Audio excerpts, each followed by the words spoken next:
Nothing there now. I hear. You go. It's because I had to mute it. Yeah. I mute you every so I pushed the wrong button though. Okay. That's how I can control. I can control Dave. Right. See, you don't want them to hear me. Now you don't want me to hear you. There you go. Yeah, eventually no one will hear anyone. But yes, welcome again on Saturday. You know, morning. pretty soon you'll be off in the other room having the show while I'm waiting for you in here, not knowing that the show's going on. See, I have control now. All power you have. Anyway, welcome again, as I was saying, on a Saturday morning, afternoon, whatever time it is where you are. We're good to be with you. And I'm not hearing you. Now I hear you. Oh, sorry about that. They didn't hear you. I know. I guess I've been so busy muting you, I muted myself. This is crazy. Should we do this again? Maybe I should even play the intro music again. I think you hit the record button, though, didn't you? I did. Yeah. It's the other way around this week. Usually I hit the mics and don't hit the record button. Yeah. Today it was the other way around. But anyway, hey, first Saturday in the month of May. Happy Day May, comrade. Day May. You mean May Day? May Day, yeah. We're all screwed up here today. But what happened? What happened overnight here? But yes, we are now in the month of May. It hasn't felt like it. This has been the weirdest spring. Spring has felt more like winter, and the end of winter felt more like spring. Mm-hmm. We were up in the 90s, and now here we are back down in the 50s and 60s. So it's kind of weird for Tulsa weather. At least the good news is we haven't had too much wicked weather yet. You know, I mean, or if it was, it hasn't hit any of our populous areas. So at least we're fortunate with that. And I hope everybody out there is doing well. Eddie Huff, David Van Rissingham, and Fresh Black Coffee trying to bring you some news, and hopefully some of it is good news. I wonder, Dave, though, where are we? I mean, I think America is adrift. And not just America, the world is adrift. I mean, things are so convoluted, and I lay the blame on the mainstream media in all the countries. And it goes back to, I think, I've talked about this a couple of times, and a lot of people here don't realize the importance of what happened in 1989 when the wall fell. Yeah. The Iron Curtain, as you used to call it, with the Berlin Wall. I use the wall instead of the Iron Curtain. But when the Berlin Wall fell and the Iron Curtain was torn apart and we set Eastern Europe free, the question I've always asked, where did the communists go? Yeah. Were they raptured? Mm-hmm. I don't think so. So they had to go somewhere. We know they went somewhere. I think they joined the WEF, World Economic Forum. In some cases, I think they joined the U.S. Congress. Yeah. You know, and I'll tell you where I really think most of them went. They went into the universities, our educational system. I'm glad you said that. That's one of the main areas. Yep. The other is in the staffs of our government, the staff of our congressmen and senators. Yeah. So a lot of this, they essentially just infiltrated almost every area of government. And our educational system in different areas. The things that, do you remember the book Seven Mind Molders? Some people call it the Seven Mountains or the Seven. Yeah, it was kind of inspirational, self-help in that genre. No. This was motivational. Originally it was done by Lauren Cunningham, the founder of Youth with a Mission, and what's his name? Well, Bill Bright was one, and the other one was the head of OM, Operation Mobilization. You know, I was thinking of the 7 Habits series. Oh, okay. Yeah. Well, the 7 Mind Molders. Yeah. Later turned into 7 Mountains. Somebody just stole the thing and tried to come out with a new book. Comes from Revelation. the harlot, and the Antichrist from the city built on 7 mountains. Yeah, but no, it has nothing to do with any of that. Oh, it's calm 7. down, Dave. Calm down. 7. Just wait. Let me get to it. Yeah. Let me get to it. Okay, then you can jump in because we're all over the place. No, what the 7 mind motors are the 7 sociological and political foundations to a society. Yeah. So you have government, you have education, you have law, you have medicine. Arts? Arts would be one. And there are 2 more. I can't remember all of them. But the 7 mind motors in this book that came out in, I think it was 1980, 81, somewhere in there. Mm-hmm. In any event, in this book, they lay out these pivotal areas and structures of a society and how we as Christians need to be the ones to infiltrate, to control those areas. And we've seen it that, particularly in the media, the left has taken over. Mm-hmm. I mean, if you look at, we've got our Fox, our Newsmax, ON, but the masses of media, print, audio, video, the television, radio, newspaper, print news is dominated and controlled by left-leaning, and in some cases, totally leftist organizations. And these have been infiltrated by communist thinking. Education has been there, even medicine. If you look at Fauci and those guys, the influence is not necessarily that Fauci is a communist or whatever, but they've been influenced by those ideas. Even, another one is religion, sure, churches and so forth. Mm-hmm. If you look at the church today, it's nothing of what it was historically. One prime example, in fact, we discussed with my men's group this morning, was the Vatican, the Catholic Church. Mm-hmm.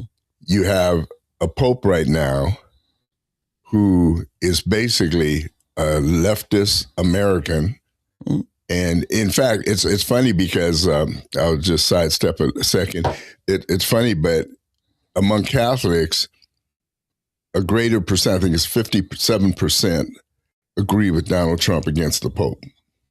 57% of Catholics. Of Catholics? Catholics. This is Catholics. Whoa. Yeah, because they realize that the doctrine he is trying to support and give out is totally opposed to biblical teaching. Yeah, well, we've seen that on the left and right of preachers wanting to be politicians. And, it's sad because it's usually to the detriment, and it should be to the enhancing of the church in the ministry. But his case is a little different because I think you're alluding to Pat Robertson. But I didn't have a problem with that. But I don't see this with the Pope trying to be a politician. He's just trying to influence politics, and the things that they're doing, and not just him. The last Pope that we had, they're visiting Muslim organizations and countries and meeting with imams and stuff like that. I'm sorry, but when I say politician, I don't mean wanting to run for office. I mean inserting yourself on the global cultural stage. Right. But that's different than. It's a different use of the word politician. Yeah, I can see involving themselves in politics, inserting themselves into politics, and policy and so forth. But when it talks about a politician or whatever, then we've got plenty of those out there besides. Right. But if you want to be a part of that, then fine, run for office, take the collar off and, or keep wearing it. Exactly. Then be a politician. Yeah. Right. But don't try to remote control. And what I don't understand is how he can become as messed up in his thinking as he is. It's just so far from biblical truth that it astounds that anybody can call themselves a Christian. I mean, he might as well take the frock off and just become another politician out there or leftist, environmentalist, gay supporting, individual in society. And whether it's in the Catholic Church or not, that's different. But when you call yourself the Pope, a descendant of Peter, I think you're a long way from Peter. Let's just put it that way. Yeah. And keep in mind the war sometimes that happens between the state and the church, it does go both ways. We saw during COVID a targeting of churches as non-essential and enforcing the shutdown. If you even go back to the time of Ivan the Great in Russia, if you were his political enemy, the Russian Orthodox Church was banned from praying for your soul after you're dead. Now, they, much like the Catholics, believe in that purgatory and prayers being said gets you eventually into heaven. And it's like eternal damnation if you disagree with Ivan the Great. Right. So there's that war that goes on between the two. Yeah, and it's not just the Catholics in the past getting involved. The Lutherans in Germany during World War II sided with Hitler and were supportive of the things that Hitler was doing. I agree there. But regardless, it stinks. Yeah. Both have their place. Jesus said it so well. Give unto God what's God, give unto Caesar's what's Caesar's. Pray for your secular leaders, the king and all in authority, and then pray for your spiritual leaders. And that it doesn't have to be disharmony unless they try to encroach on the other's territory. Right. But again, I think that's skirting the main issue is the fact that he's trying to insert himself into politics when he needs to stick to praying for souls. Yeah.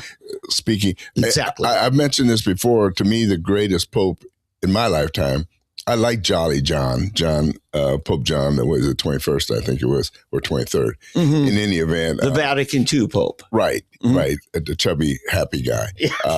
Looked like Santa Claus without a beard. But anyway, he was a very good, loving, I think he was a good Pope, okay? But he led the church a little bit into the open door of liberalism, okay?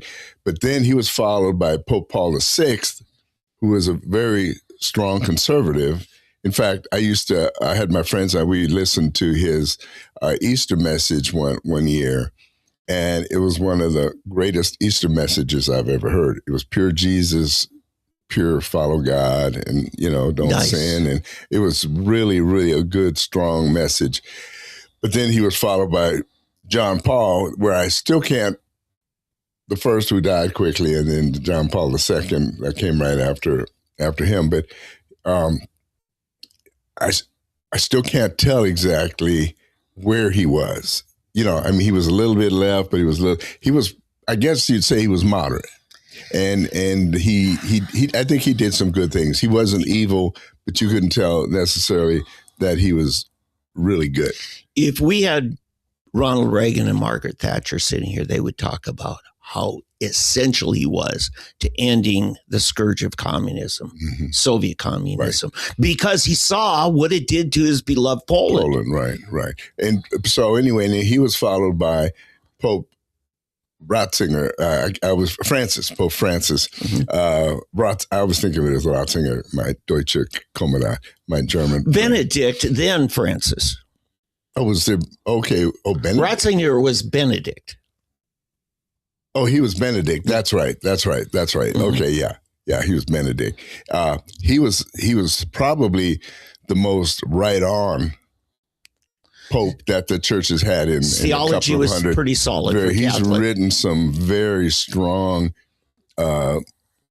church doctrine and his teachings. If you get his book, they're kind of hard to read, but very intellectual, but he was a definite, he was an apologist. I was actually his, and speaking of apologetics, he wasn't apologizing. I'm sorry, we're so sorry. Yeah. He was an apologist, in fact, defending the faith. Yeah. And he could do it. And it was the Orthodox faith. But that's what was so funny. I still wish we knew exactly what happened to make him resign.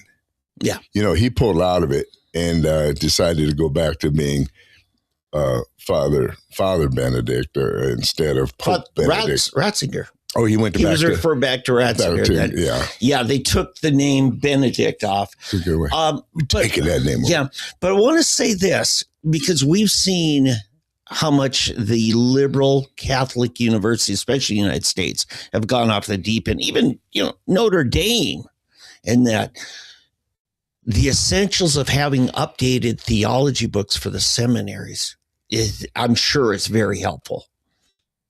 So in that regard, Father Ratzinger probably really wanted to focus on the universities, the seminaries.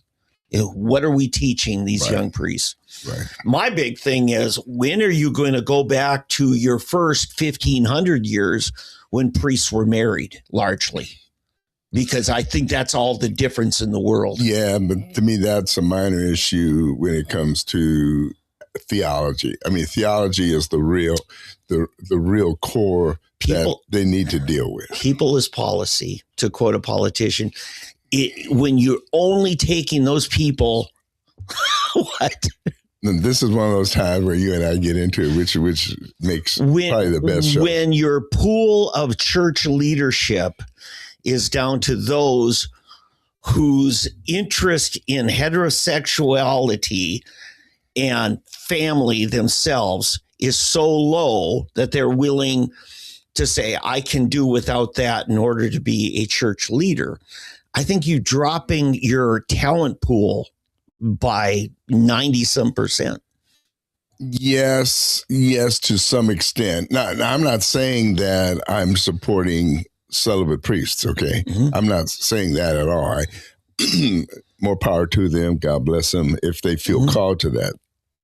I'm just saying that's not as important an issue as some of the other issues since then. Mm-hmm. And for example, there are a lot of Protestant married priests that are gay on the down low, as they call it, that they'll hide it, but then they'll go to gay bars, disguise and secretly have liaisons and stuff like that. So that's not, totally the Catholic Church. Now, of course, as time has gone on, it has grown because, it's drawn more gays to that church and that ministry because, hey, I'm around a bunch of guys all the time and so forth. Yeah, but you look at what it costs a person to enter the priesthood. What do they give up in their life? That's the biggest thing. But here's the thing too, though, Dave. The church has not officially sanctioned homosexual relationships. Well, of course not. Right. So regardless whether it's a Protestant or a Catholic church, it's still forbidden. Yeah, they're not like the Episcopals, which, by the way, allow married priests, but still are way off in error. But in fact, they have same-sex church leaders, leaders and priests openly, Right. Yeah, so I mean, I could see that they're off the deep end. Right now, it's funny because I listened to King Charles's speech in Congress, and he talked about the importance of the church and Christianity, and Walter Martin says, define your terms, because if he's talking about the Church of England's version, which, by the way, I think the Episcopal Church of America is worse than its parent, the Church of England, when it comes to off and air. Well, actually, what it is, you have the Anglican Church, and then you have the Episcopal Church, which essentially are the same. It'd be like Southern Baptist and other Baptists is kind of what we're talking about. It was at the time of the Revolution, the Anglicans here said, no, we are not going to regard King George as head of our church. That's why they reorganized as the Episcopal. Yes, there's overlap in both countries. Right. But that was the reason for the split. I'm getting down to theology. As far as theology, it's basically the same church. And now what's interesting, the Anglican Church in Uganda, or not just Uganda, Africa. Let's just take Africa. Right. It's very conservative. Yes, it is. They have split now from the other Anglicans, and several American Episcopal churches have joined the radical or the revolutionary Anglicans. Yes. So they're starting to do it for example, if they don't want to sanction gay marriage, if they don't want to sanction this and that, they are joining a more conservative strain. In Tulsa here, we've had the John Wesley effect in reverse. The biggest, most prominent Methodist church, Asbury United Methodist, started a church plant about 10 years ago at 48th and Lewis. They rented out an empty Lutheran church and started Cornerstone. And then when the big breakup of the Methodist organization nationally happened and everybody was declared independent and got to decide, that baby Asbury on Lewis and 48th decided to become Anglican. John Wesley would be rolling in his grave over that, and now they're up at 10th and Rockford at the old Rockford Church of Christ, but they are Anglican, and they're not the only one. My son, Dave. But let me finish this. My son has been part of 3 churches that became Anglican while he's there in Tulsa. Right. 3 New England. May I bring you back to what we're actually discussing? Oh, yes, the big picture. Man,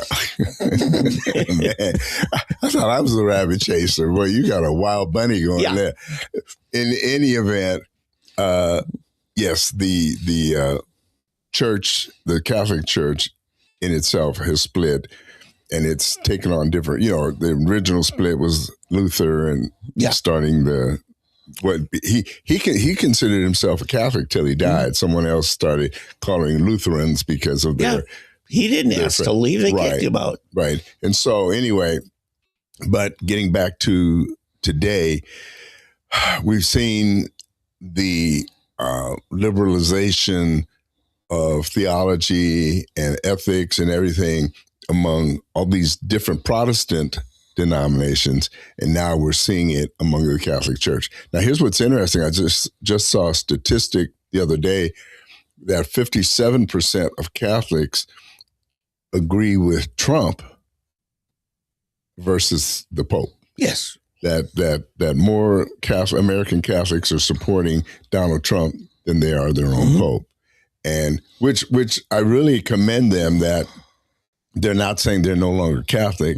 They're just saying they do not agree with this Pope. Yeah. And there are a lot of very staunch conservative traditional Catholic priests in America. In the 80s, Pat Buchanan wrote his biography. And because I was running his campaign in Oklahoma, I thought I better read it. And he talked about what happened to the Catholic Church, because it just exploded post-World War II and into the 50s. He says, and then liberalism came in, and we quit preaching about heaven and hell and sin and righteousness. These are Buchanan's words. And we started preaching a gospel of being nice and socially conscious. And he said the same people that the masses that would flock to the Catholic Church in the 40s and 50s are now flocking to the evangelical churches, where they still preach about heaven and hell, sin and righteousness. And I think what happened under John Paul is, I think the Catholic Church, at least in America, largely made a correction there that didn't go the way of the Lutherans and the Episcopals. And I do think they're standing for something, but I still say, in the parish that I was baptized in as a baby, we had 3 priests in that one parish. Now 6 parishes, including my, original one, have to share, is it 2 or 3 priests? I think they got a third one coming in. But think of that. 6 parishes each get half a priest a week. And you can't do the ministry. You and I have worked in church leadership. When you're spread that thin, you can't do what you would otherwise be doing. Right. Yeah. And sadly, like so many other areas, because of its going and leaning towards the liberalism and the homosexuality, in essence, it draws those people in because, this is a place I can feel safe. I'm among people that understand me. And so you've driven out essentially those who are strongly heterosexual, celibate, that believe it, are called as the Bible talks about, as Paul says, if you've got the gift of celibacy, more power to you. But if you're not, get married. Okay. Mm-hmm. And that's for not just the Catholics, that's for everybody. Yeah. But because of its more and more liberal stance, the Catholic Church essentially has become a Class A hypocrite, because at least the Methodists, Lutherans, and them are embracing same-sex relationships, whereas the Catholic Church outwardly says we're opposed to them, that they're a sin and so forth, but secretly behind closed doors, they're saying it's okay. And and so that's creating a new tension, and I think diluting the authority and the power within the Catholic Church. I want to give you just a slight twist to that. I think you see, let's take the Methodists by comparison. There's some very liberal, pro-gay, gay activist Methodist church here in Tulsa, okay? And there's some very conservative ones. In the Catholic Church, the parishes have some of that same stuff. Again, my youngest brother is homosexual, openly, married to a man, very involved in a very liberal Catholic church in the south side of the Twin Cities.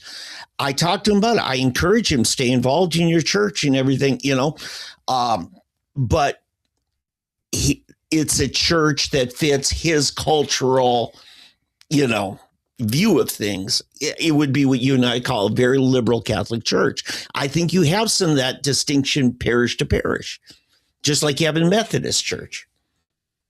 Okay.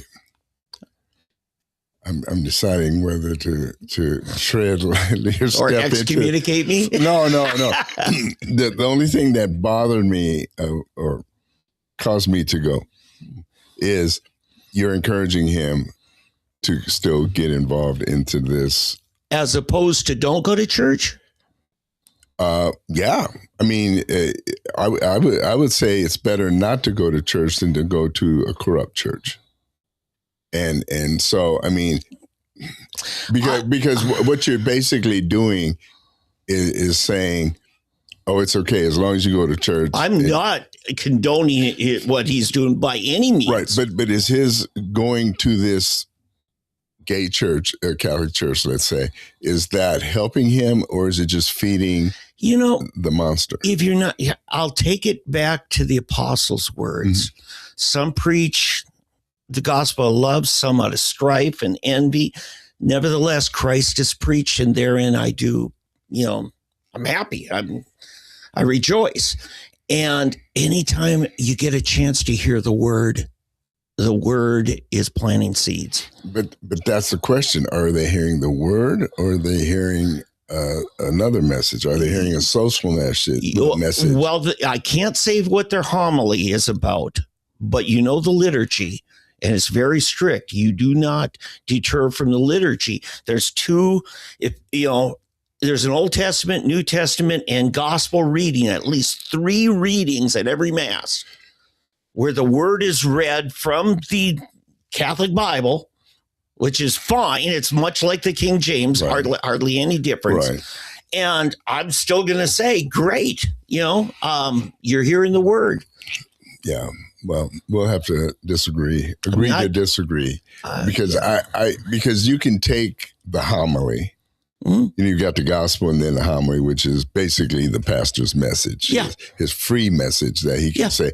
But you can take that, because I've heard Black preachers take a passage and then just by the time they get through, it has nothing to do with the original message. And so I just fear that if you take the message and then turn it into, not evolve, but devolve it into basically something supporting your gay, your liberal, you can't actually do that. Anti-God, and it becomes an anti-truth of the gospel message. But my brother's no dummy. He's a former seminary student at St. Thomas in St. Paul.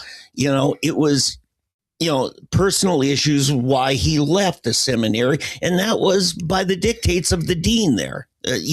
So St. Thomas was, seminary was trying to do what they felt best. Are you sure it was that, or was it the fact that he basically got to the point where he didn't, because of his gay leanings or whatever, I'm treading into his personal life, and I have enough respect for him as a person that I'm not going to go. No, I don't want to. But I'm posing the question, not just in general. It's a rhetorical question. In general, people, because I hear this all of the time. Yeah, it's a good question. How they were, abused, or this happened here or here or here. Mm-hmm. Was it really, or is this how it filtered into their mind because of whatever, like the black radical thing? Yeah, it's the GIGO, garbage in, garbage out. Mm-hmm. You have to get to a point where which voices are you listening to? I got that. And your personal, and I'm not speaking like a saint myself or I have all the truth. I'm just, and not to say that God no longer loves your brother or mm-hmm. others, that, one of my very close association and mm-hmm. friends was a Christian singer, Margaret Becker, mm-hmm. who I think wrote some of the greatest contemporary Christian music ever. And performance-wise, to me, blows Amy Grant totally off the stage. But nevertheless, I can't agree with where she is. She's a wonderful person. We're good friends, et cetera, et cetera. But, I don't agree with her lifestyle. It's funny in all this because, my younger brother did not get married in the Catholic Church. They do not sanctify homosexual marriages, right? But you know what else they don't sanctify? Is second marriages when the first marriage was in the Catholic Church. And I have an uncle that his wife was cheating on, caught her, but Catholic Church won't let him remarry. So what does he do?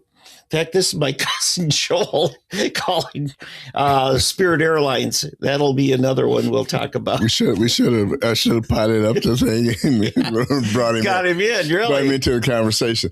But no, I understand. Yeah, but that's what happens. It turns you into a hypocrite because what did somebody say? What did somebody say? It was Jesus that. Yeah, they're gagging at gnats and swallowing camels. I'm on the air. I'm trying to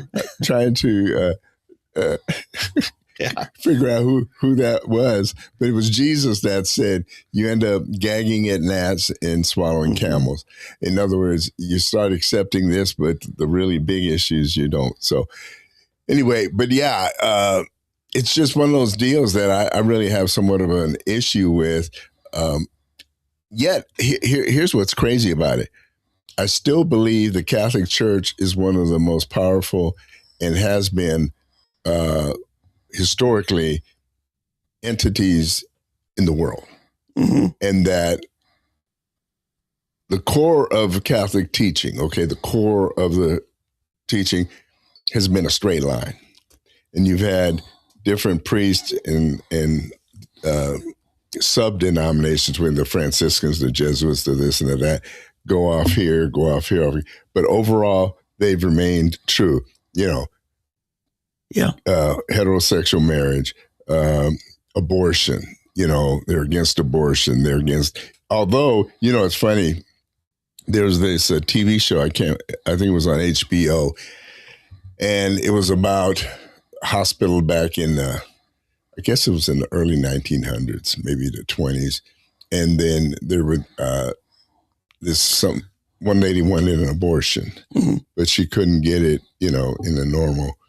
So what did she do? There was this nun who would sneak out of the, the convent. Mm-hmm. She would sneak out of the convent and go, and this nun was performing abortions. And then she would go back to being a nun, working in this hospital, right? Catholic hospital. Mm-hmm. So, there's so many stories like that in the Catholic Church as well as the Protestant Church. So I will never, ever condemn and look down on the Catholic Church, where at the same time, I don't look down on and condemn any of the other churches. As we said, you have Methodists, Presbyterians, Catholics, Anglicans, Episcopal, whatever.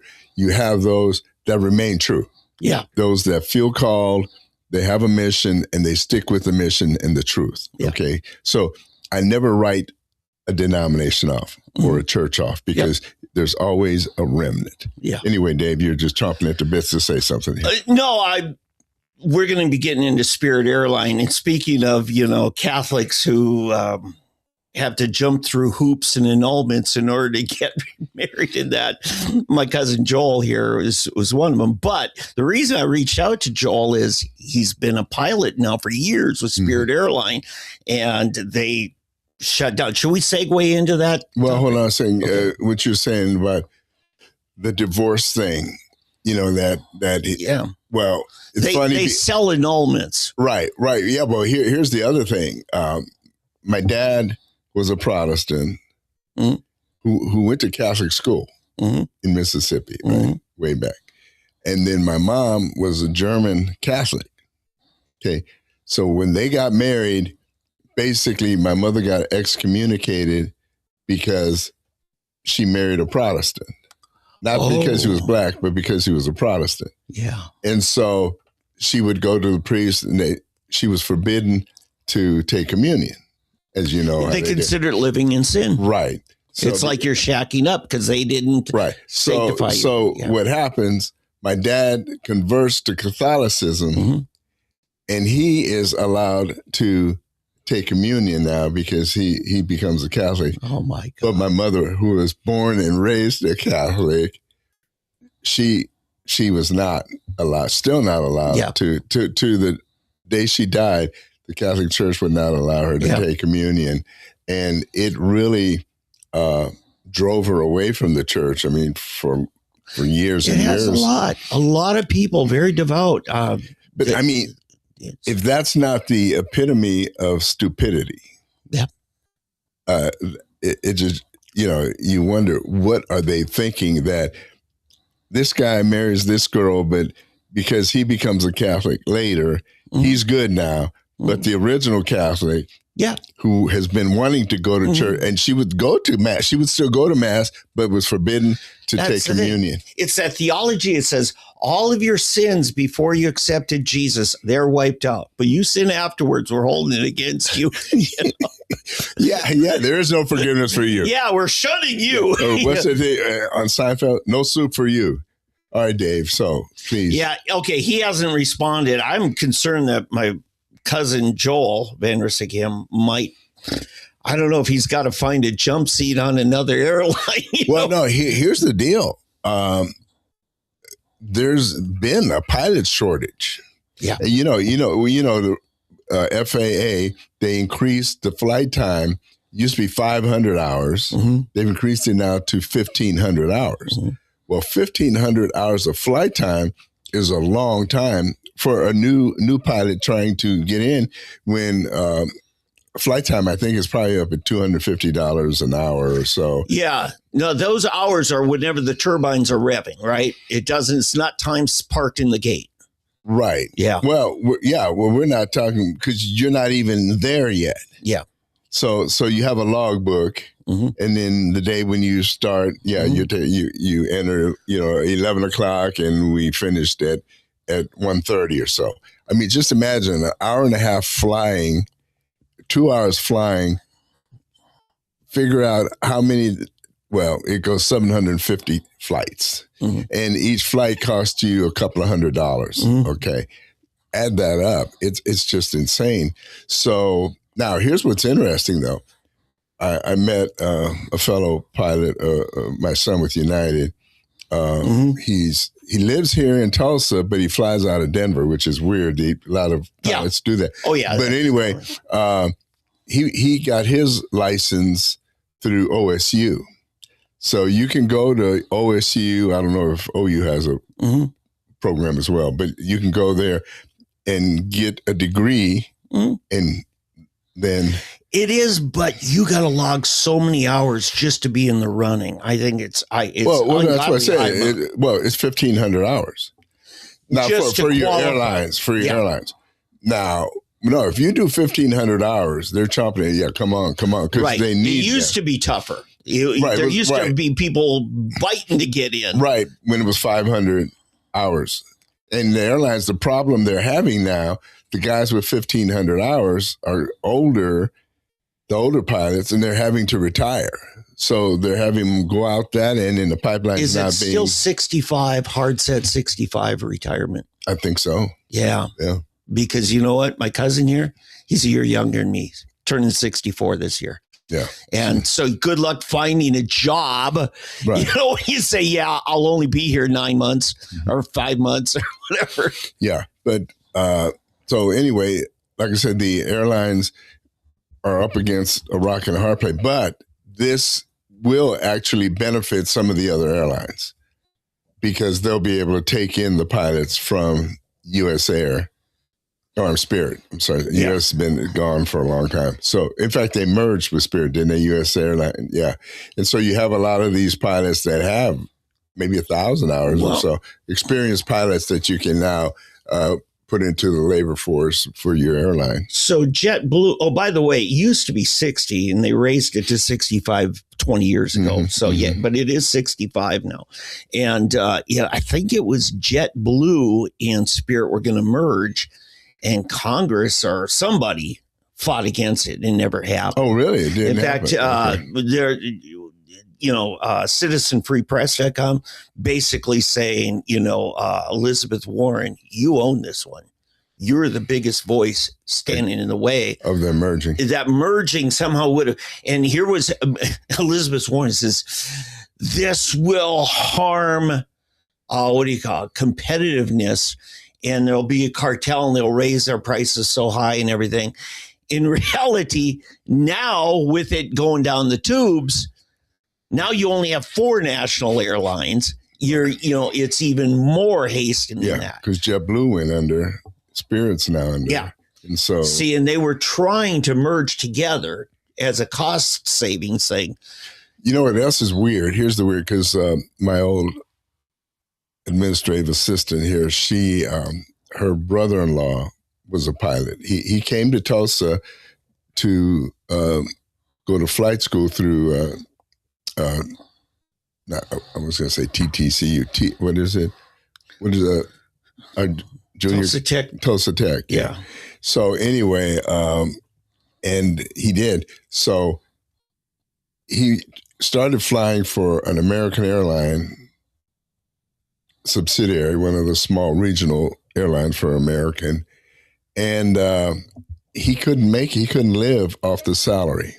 That I'll just talk to the people here since you're busy.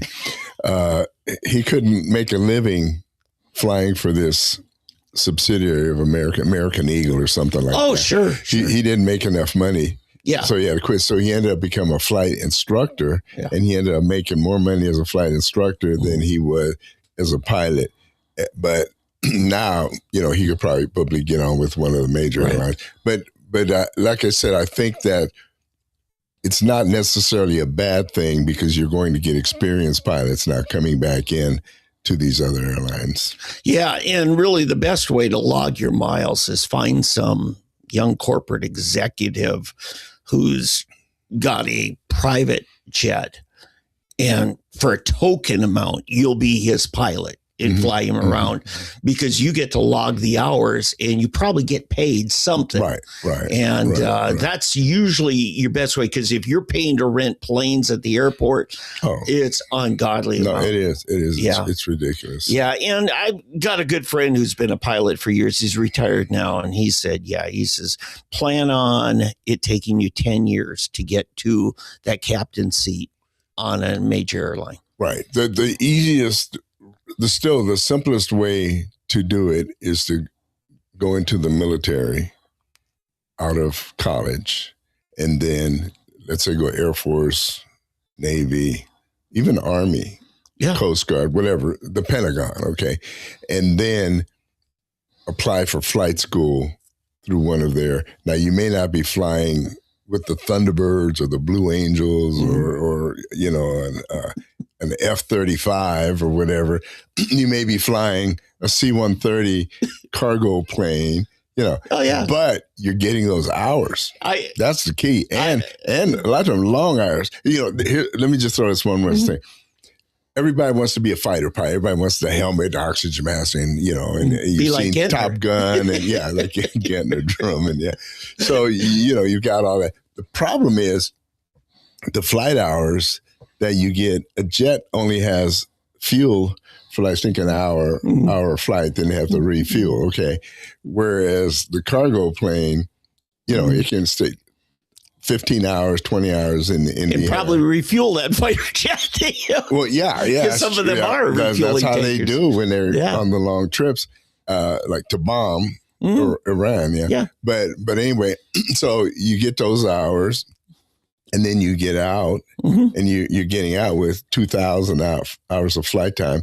In fact, did I ever tell a joke about there was a C-130, which is the big fat with the 2 to 4 engines. Yeah. And it's just putting along, and here comes this hotshot fighter pilot. And he goes, "Hey, bud, what's going on over there?" He said, "What can that thing do? What can that thing do?" He said, "Oh, it can do a lot." He said, "Well, can it do this?" And he goes up and he does some rolls, and he goes and he dives from circle, comes back. He said, "That's what I can do. Now what can you do?" And so he's, "Oh, watch this." And so they're flying along for 15 minutes, 20 minutes, 30 minutes, and he's trying to figure, and he's back. And he said, "How was that?" He says, the fighter pilot says, "What do you mean you didn't do anything?" He said, "What do you mean I didn't do anything? I went back, went to the bathroom, made myself a cup of coffee, and read the sports page." In other words, you can do a whole lot more than sit in a cockpit just flying the plane. Yeah, but then you say, "Okay, well, I'll see you in Pensacola." "Well, aren't you going to refuel me?" "Oh, you can't get there?" "I can." Yeah, that's true. Yeah. Yeah, that's so funny. I have a cousin by marriage. His wife was our flower girl at our wedding, and he got a degree in outdoor studies in Vermont. Okay, and then he goes to some little college down in Colorado Springs that's doing some kind of partnership with the Air Force Academy. And he gets a chance to fly a plane. His last flight was taking Polaris Dawn and Elon Musk and the new NASA administrator out to the Van Allen radiation belt. You can get there from where you're at. There are ways to do it. You just showed me a way you can do it for pretty cheap and get paid. Now, military pay is not great, but at least you can do it. And that's what my cousin did. Well, if you're talking just the salary wise, yes. But you throw in free medical, you got free download, all of that. You got the commissary to shop in. You get quarter allowance, so your housing allowance. They give you an allowance for your housing. So to say you're not getting paid as much, you're in some ways getting paid more. Well, your son's getting paid a lot better now than when he was in training in finishing his degree, right? Oh, he went to Coast Guard Academy. I forget that. But still, I mean, you got an education, very little else. Those guys aren't wealthy on campus, right? No, they get paid a salary every month, but then you got to buy your uniforms, and then that eats it all up, because if they spill anything on the shirt, they've got to get a new shirt. Nothing like ownership to make you take care of something. Yeah. I think they do that on purpose to teach them how to become frugal and take care of their money. Yeah. Hey, so I was reading an article this morning about America and Germany are not on good terms right now. And America is finally tired. Donald Trump is tired of the Germans. And I say, good on you, Donald. I'm not happy with him either. Even being a half German, I'm not happy with Germany. I've always said this. They have this term, the German Stolz, German pride. They are some of the most proud people in the world. Although they lost the war, they don't think that they should have lost the war. They're still the greatest nation on earth in their minds. Yeah. And so the Germans are resisting and have resisted us for 60 years now. They're still doing it. And America, here's what's crazy. America at one time, we had 600,000 troops stationed in Germany at military bases all over. I think we're down to like 5 that we still have strategically, you know, in case we need air force. We got Ramstein, Landstuhl, all of the air bases. Then we got a couple of military bases still we're training. Well, Donald Trump has finally had it with him, and he's taking 5,000 troops away from Germany. Now, that hurts those communities because the Americans are spending tons of money. They buy their food on the economy. They buy German cars. They buy they call it the economy. In the community, they'll spend money on food, housing. A lot of them stay off base and so forth. So let's just put it this way. There's millions of dollars every month going into the German economy from the Americans. And so I've often, or for a long time, I've said, why don't we move our bases to people who like us? Why don't we go into Poland, go into Czechoslovakia or the old Czech Republic or Slovakia, go into Hungary, Lithuania, Latvia, all those countries that actually border and surround Russia.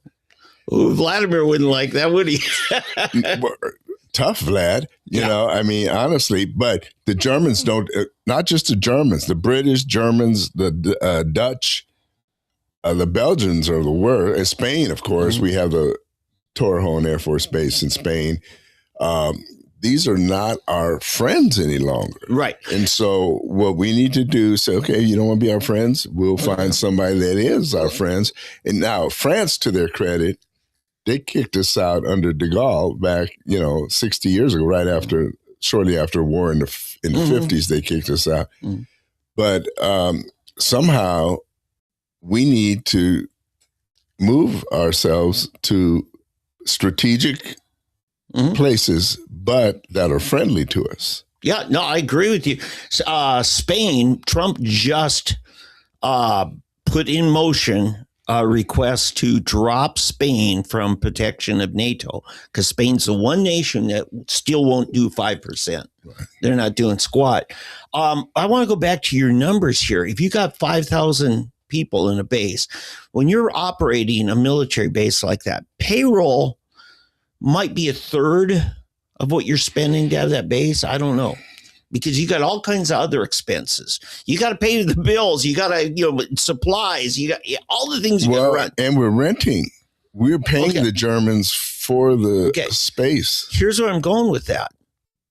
All of that money that you're spending to keep that base operational is, you're buying utilities from local people, all that stuff. Everything, and you're hiring a bunch of locals to come in. We haven't talked about that. And then 5,000. If each of those 5,000, let's say they're making 2,000 a month, okay, that's $10 million right there each month, just in the payroll, which maybe isn't even half of what your expenses. So that local community is losing probably $20 million. That's how hard hitting that is. What Trump just did to Germany, said, fine, defend yourselves. Yeah. No, I agree. It's a long past time for that. See, 3 years ago, you and I were talking about this. I said, we need to get out of NATO or greatly revamp NATO is. I think Europe needs to have their own treaty to protect themselves. I think we should be a backup in a crisis time, the times of Adolf and other people like that. But even then, we were very begrudgingly. I mean, Churchill was pleading for us to join that European war, and we wouldn't until we got hit in the back door. But I think, let me put it this way. I think Vladimir would lose any justification for going into Ukraine if U.S. wasn't part of NATO.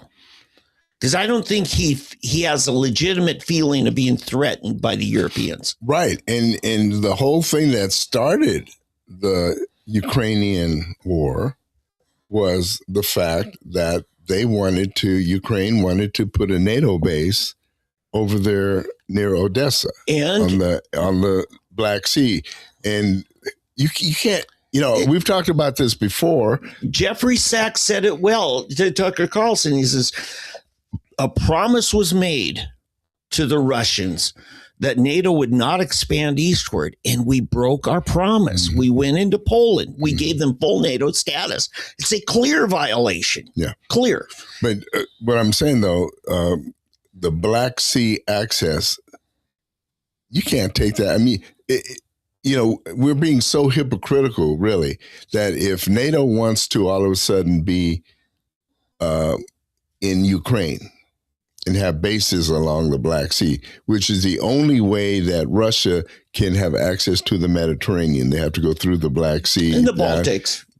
St. Petersburg. Well, yeah, but that's a long way. Yeah, it is. I mean, I'm talking about the only way they have main access out, and all of their bases are along there. Right. So they have 3 ports: Kamchatka in the west and way east, and then Baltic. And I don't think people care. They don't know. But largely, you're right. It's the Black Sea. Right. So anyway, it would be like Russia. I don't think Russia would ever try this. Do you think? Put bases in Cuba? Oh, they tried to. It's a joke. Yeah. It's a joke. Of course. So what do? We told them you got to get out of Cuba. You can't be in Cuba. But now all of a sudden they're supposed to allow us to be bordering them. Right. But we had to do something to get those missiles out of Cuba. We had to take our missiles out of Turkey. Right. People don't want to admit that, but and largely Russia had a good argument there. Yeah, sure. Now, later, looking back at it and seeing what's happening with NATO, it's honestly, we're being a bit hypocritical in some of the things we're putting on Russia and even China, but we're saying you can't do the same thing. Yeah. Which brings us to Taiwan. But we're nice guys. And you're not. We're the good guys. Yeah. Now, if you're going to judge intent, see, we're in a different world today. Russia and China are friends, but only friends against their enemies. Oh, yeah. And so, but we're still trying to act like, these guys are not friends. The only enemy is Russia right now. And so we're going to try to go here, but we've got another whole bad situation in the Pacific. Thing I still don't understand, this is moving a little bit to a different issue, but is why are all of our semiconductors made in Taiwan, which China claims is there, which it was. Taiwan actually truly was part of China until it was a civil war. Right. Yeah. And so it'd be like all of us saying, well, because Mexico sided with the South, they get the South. Yeah. So while I understand the best thing we can do to protect ourselves is to build a semiconductor industry here domestically in America, support or encourage somehow our auto and air manufacturing here, build all of those, invest in those things. Yeah. We've got to quit giving money to all these other countries. Yeah. And, China is notorious for stealing technologies. And what happens is, I've seen it all the time.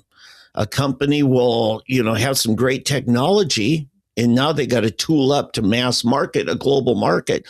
And where do you get cheap manufacturing? China. So they invite them in. They're glad to have you. Oh, yeah, Meanwhile, they're stealing that technology right there in the plant. Right. Same with India. And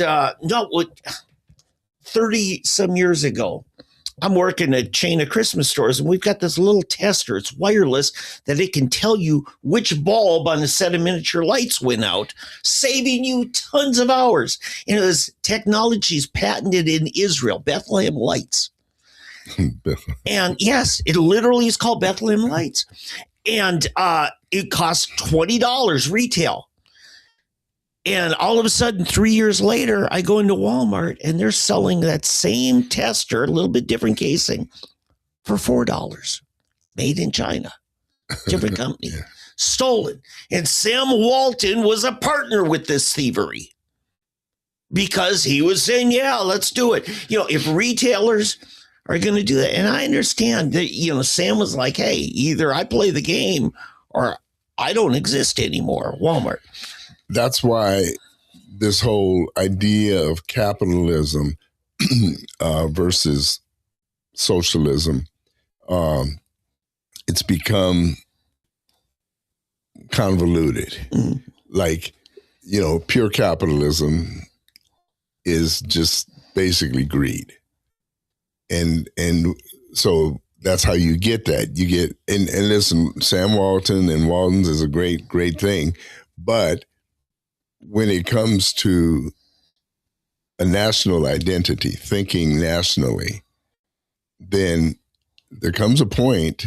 And see, here's the thing. I think Walton still was a patriotic person and but I don't see his kids, grandkids. Oh God, no. I see them as just pure greedy capitalists, money grabbers. Okay. And, with guilty consciences. I don't think there's even a guilty conscience. No, it's a lot of the reason people promote socialism. They feel guilty like they haven't earned it.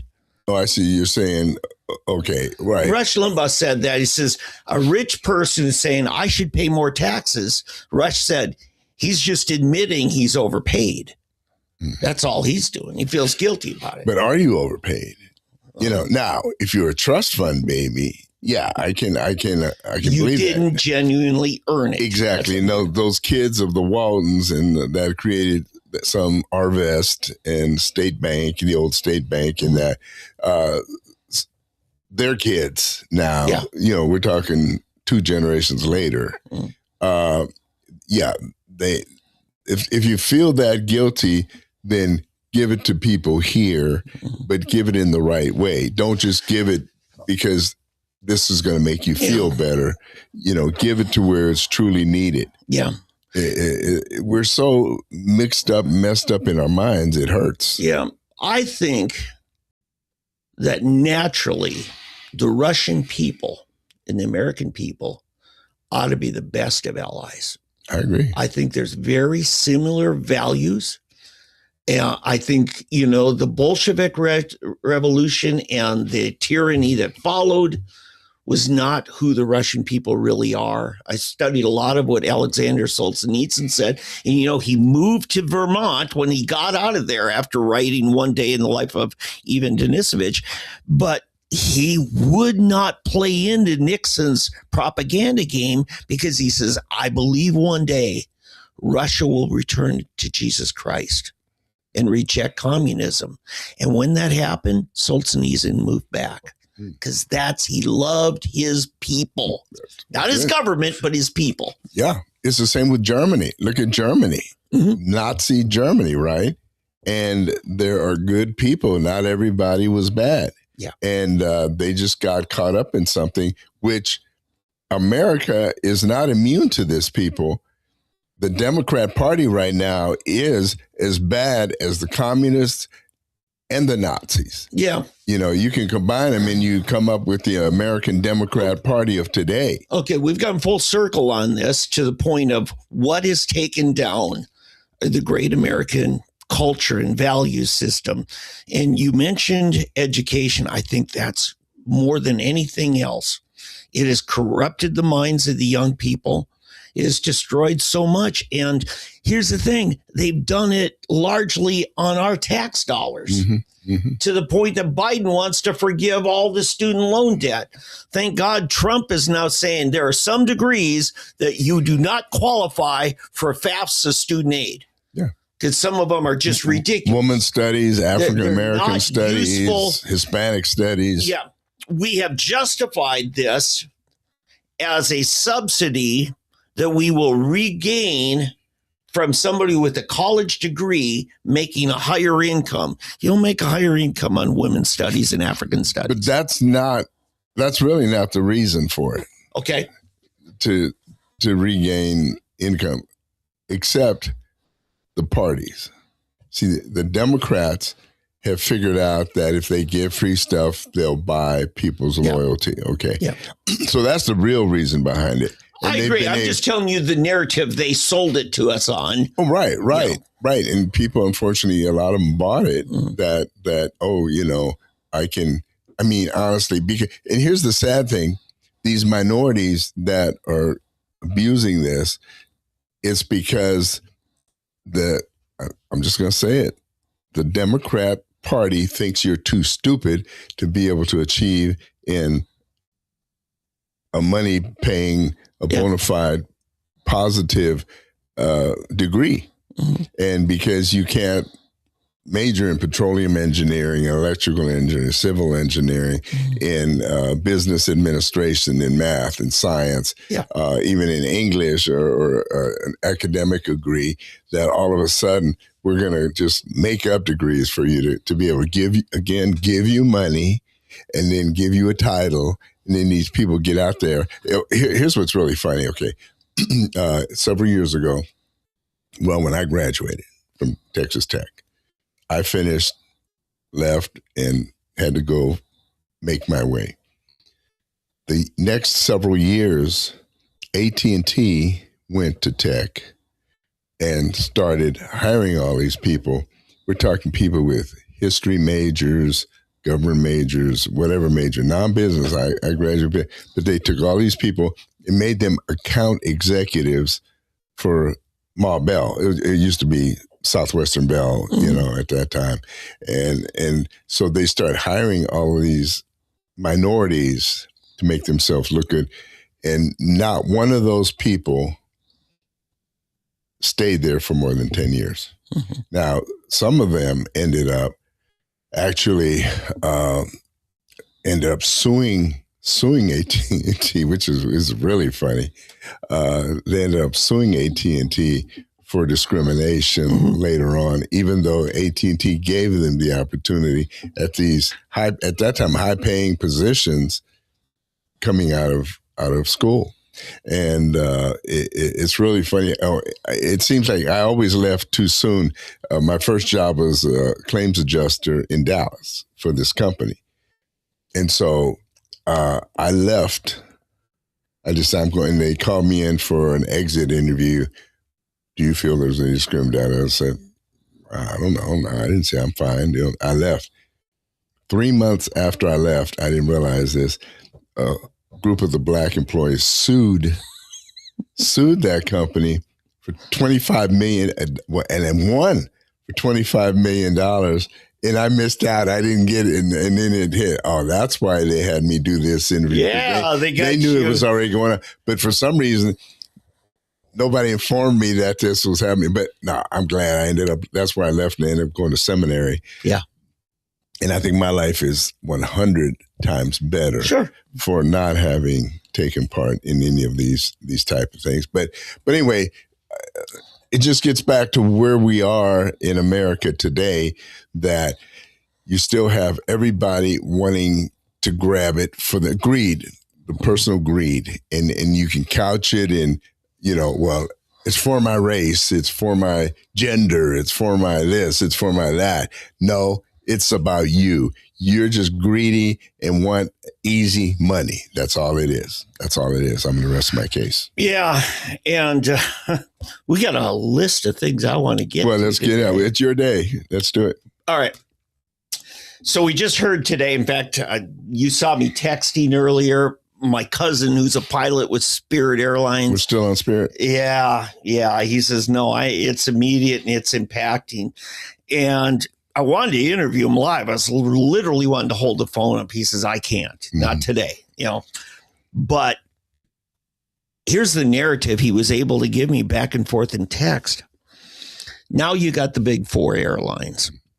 And Northwest and Delta, not long after the crash of 08 merged, right? And because they were both basically broke. And what emerged from that is one Delta non-union airline that basically assumed Northwest employees and all that, their assets, but not Union. And I have 3 younger siblings, all work for Northwest as flight attendants. One of them is a pretty raving liberal union activist, right? And but so, and then your son's United, and you got American. I'm trying to think who. Let me step back. Yeah. United became United Continental. Okay. They merged with Continental, and now it's just United. But if you look at the tail is still the Continental tail. Oh gosh, yeah. And the body says United Airlines. So it used to be you could grab a jump seat on any airline if you were, say, a pilot and needed to deadhead and get back or whatever. And evidently, the big airlines did not honor that with JetBlue or Spirit, because he was just texting me. What did I do with my phone? Here it is. He said, he says, the Spirit had to get me home from St. Louis, from Detroit.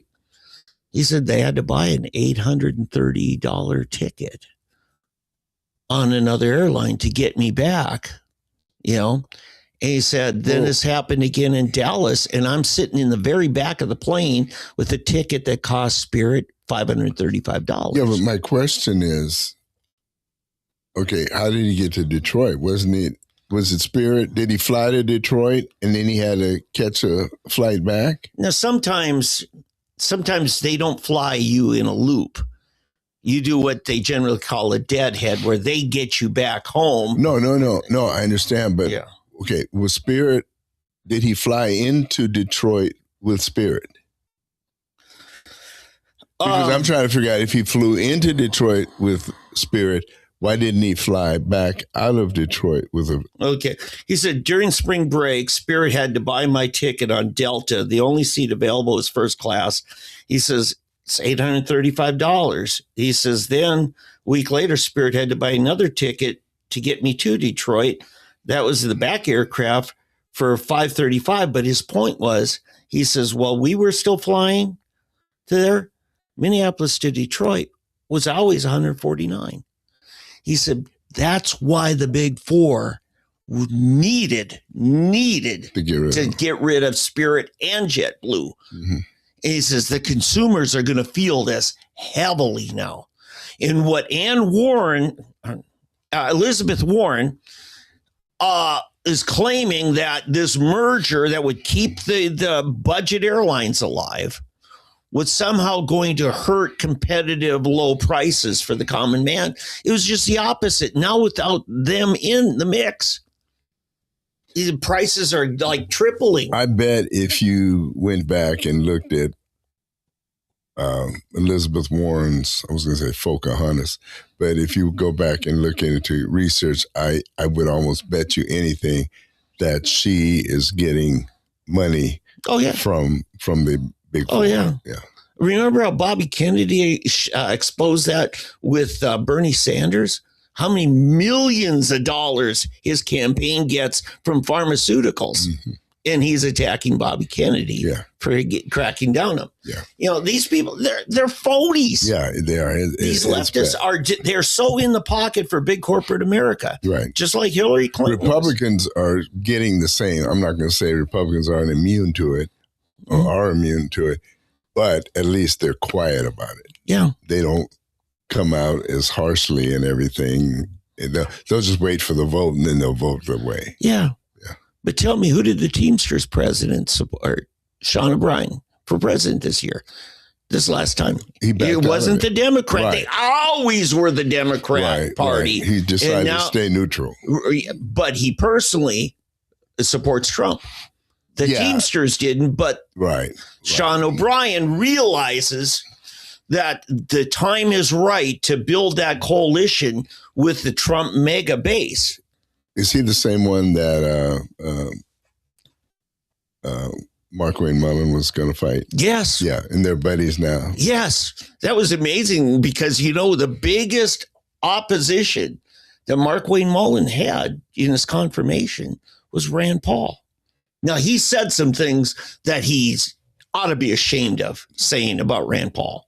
But when Rand Paul gets attacked and his life is in danger, punctured lung and everything, that was uncalled for. Okay. Mark Wayne has at times said things that are beneath him.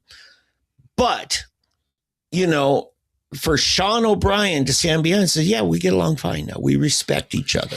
Yeah. Getting back to the Rand Paul situation with Mark Wayne, what we're reading and hearing was what was said publicly. Mm-hmm. But we don't know what Rand Paul did privately to Mark Wayne Mullen. Because the reason I say that is knowing him as well as I know him, you know him somewhat, but the way I've gotten to know him, I don't see him just attacking someone for no reason like that. Yeah. And so I wonder what Rand Paul may have.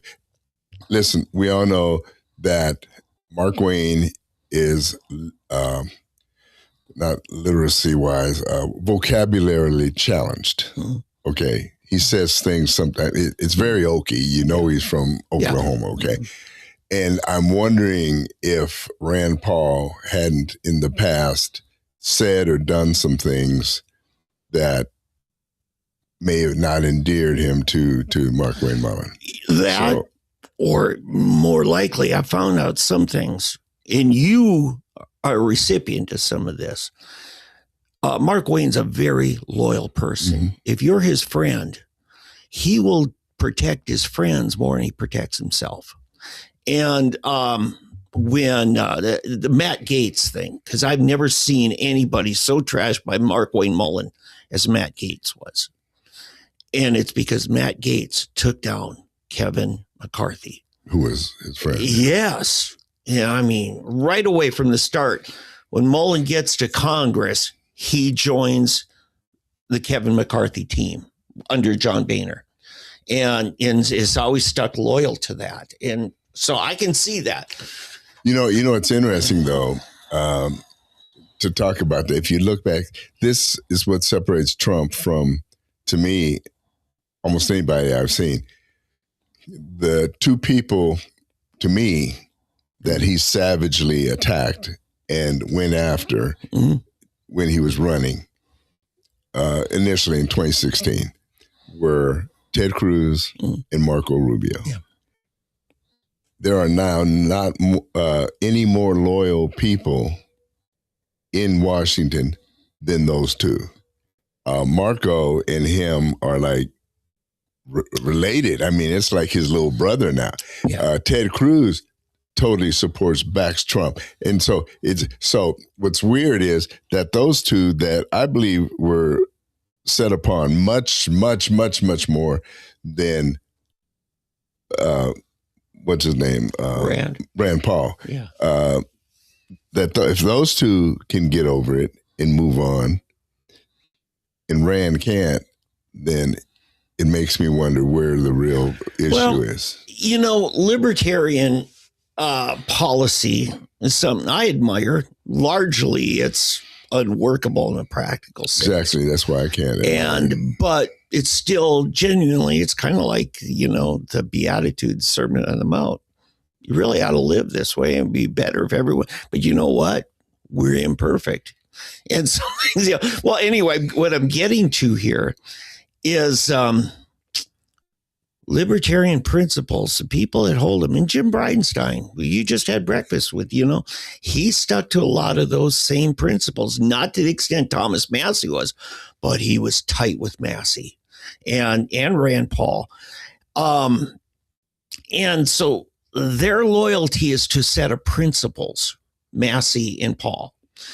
And so that's sometimes going to get them out of favor with a more pragmatic guy like Trump, And why is Trump endorsing Lindsey Graham? I don't think Lindsey's going to win his primary. Okay. But Trump's doing it for pragmatic reasons. The interesting thing, speaking about Jim Bridenstine, and I'll say this, he and I share an attribute. We're loyal to a fault. When someone's our friend, we don't abandon them for expediency's sake. Mm-hmm. It's true. Jim Bridenstine became very close friends with Mike Pence. And I think it's his close friendship with Mike Pence that's kind of prevented Bridenstine from other opportunities. Because Trump wants your first loyalty. Mm-hmm. You look at Jared Isaacman, the NUDAS administrator. He was somebody that Elon really pitched to Trump, and Trump said, okay. And then Elon had a falling out. What did Trump do? He scrapped the Jared Isaacman NASA administrator. And then Elon made things good with him and everything. And then Jared's back on, and now he's the NASA administrator, and a good one. But it's that loyalty thing. That's the problem. In D.C., you better pick your friends carefully because they could cost you something. Yeah. And nobody likes somebody who's disloyal. Mm-hmm. And the reason why Jim Bridenstine isn't running for U.S. Senate is he appreciates what James Lankford did. And he literally went out and campaigned for Lankford. I saw him at OPAC, saying, you can't do better than Lankford. And they're all like, Jim Bridenstine, we used to know you. But Bridenstine is loyal about people. Right. That is true. And sometimes it's loyalty, almost you could say to a fault, but I don't think it's a fault. Yeah. Yeah. Yeah. You just have to. And in the end, I don't think it's hurt him. Yeah. I mean, to an extent it did, but not. But ultimately, when you stand on your principle and you trust in the Lord and do good and so forth, mm-hmm. you end up coming up better than you would have. Yeah, and that's the other thing, Eddie. You and I, we both had people we thought were friends, but they threw us under the bus for expediency, right? Well, you know what? They were never really our friend. Mm-hmm. They were just somebody convenient to be used. Right. They used us, I mean. Actually, to be honest with you, that's why I don't have any friends.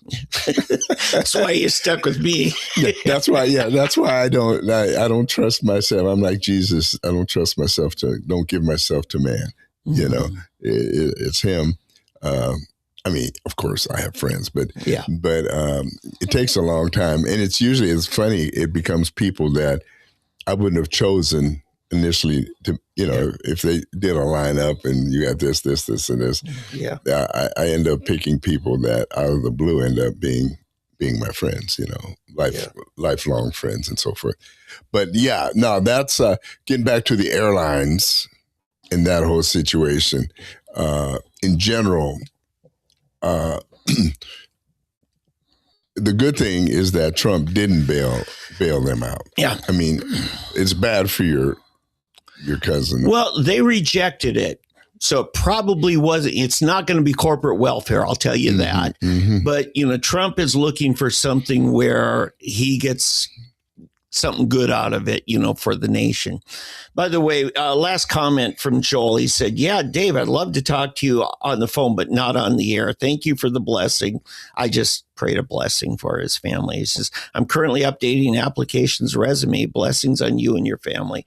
So that's coming up on his 64th birthday. He's looking. Yeah. See, it may look bad, but if you've been following the news, there is about to be a real shortage among pilots because they're all hitting 65. The baby boomers are, yes. They're finally getting there and having to retire.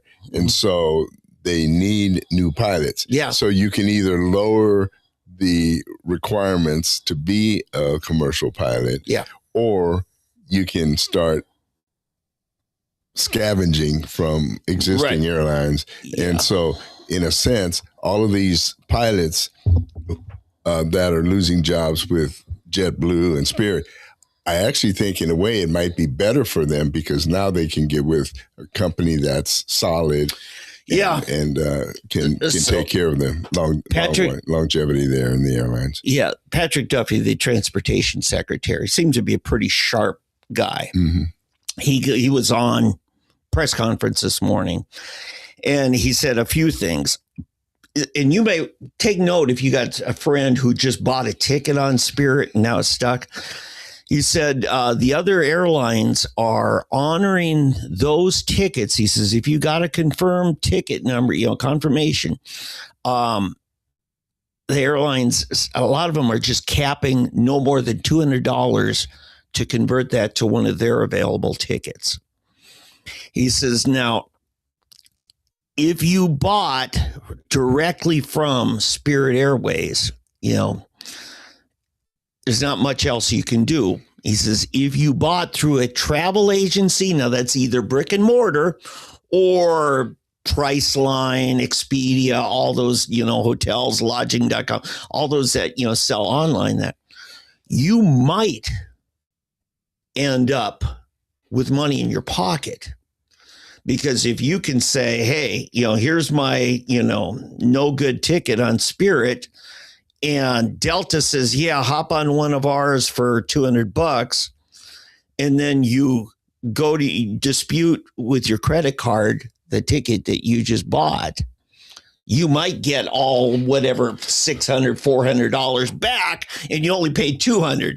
You end up with a few hundred in your pocket. So there are ways it could work out. My biggest concern is people trapped in foreign destinations or long distance. Yeah, my question is, why do the other airlines need to charge them $200? Just go ahead and take the ticket, fly them. It costs them money, and they're giving up a revenue seat. Yeah, but still a couple of $100. When you look at the increased revenue you're going to get because that airline is no longer in business, your future revenue is going to be greater than it is now. Just eat the $200. That's a good point. But you also, to your loyal customers have been flying on Continental or Delta or whoever, they're like, wait a minute, why are you charging me this god-awful price when you're letting them come on for a year? The main reason why, and this was Duffy doing a lot of this, is he got all the other airlines to step forward. It's for confidence in the commercial air travel industry, because it'll just not, what if I buy this ticket now to lock in, but what if they go under? Right. But, I don't know. If somebody's upset that has a ticket with United, sorry, you chose to fly, buy this ticket here instead of them. We're doing this to help these people, save these people, get over it. That's what bothers me. People are so greedy and so self-absorbed that, well, I paid this, and somebody's always going to get a better deal than you. Yeah. Just get over it. Deal with it. Okay. They got a good deal. That didn't work out, and it wasn't their fault. They were promised this ticket, and they folded. Now, these airlines are going to benefit from those airlines going under. Right. Don't make it up. Just move on. You got your ticket. It reminds me of Jesus's story about when what was it they said? Well, what about them? The apostles said, well, what about it was Peter when when Jesus told him what's going to happen to him, and he says, well, what about John? What about right? What about him? Yeah. And Jesus basically said, don't worry about him. Yeah.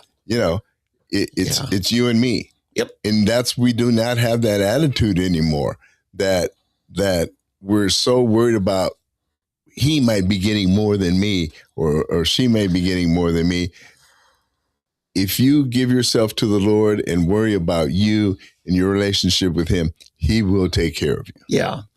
Didn't mean to preach. That just came out. Something similar happens when you see, let's say there's a delay in your flight getting to a hub, and then you missed your connecting flight. They usually get you on another one without charging you. Yeah, technically you missed it, but you could argue, hey, it's your fault I missed it. And sometimes it's weather delays. Sometimes it's a bunch of things. And if it's with their own airline, they usually say, okay, we'll move you over to here. We're not going to charge you more. Not even going to charge you a, quote, reticketing fee or anything like that. But that's because they already got you for the price you paid and never took advantage of. This is, some other airline screwed you over. And I think they're trying to hold to a precedent. I think you are going to see a number of articles written comparing which airline was most generous with these people. And so they and then they also got to worry about their stockholders too, because that's who they work for. Yeah, but in the grand scheme of things, to have an entire airline go under, which means less competition, you're going to have all those people come to you now. The long game. Yeah. For stockholders to be worried about so many thousand people, and they're not all going to go to Delta, they're not all going to go to United, they're not all going to go to American, right? Yeah. So, by the way, who's the fourth airline you were talking about? Southwest, probably. Oh, okay. Aren't they about a national one now? I don't see them. Yeah, okay, I understand, but you're right. I always liked Southwest. In fact, this is a little side note.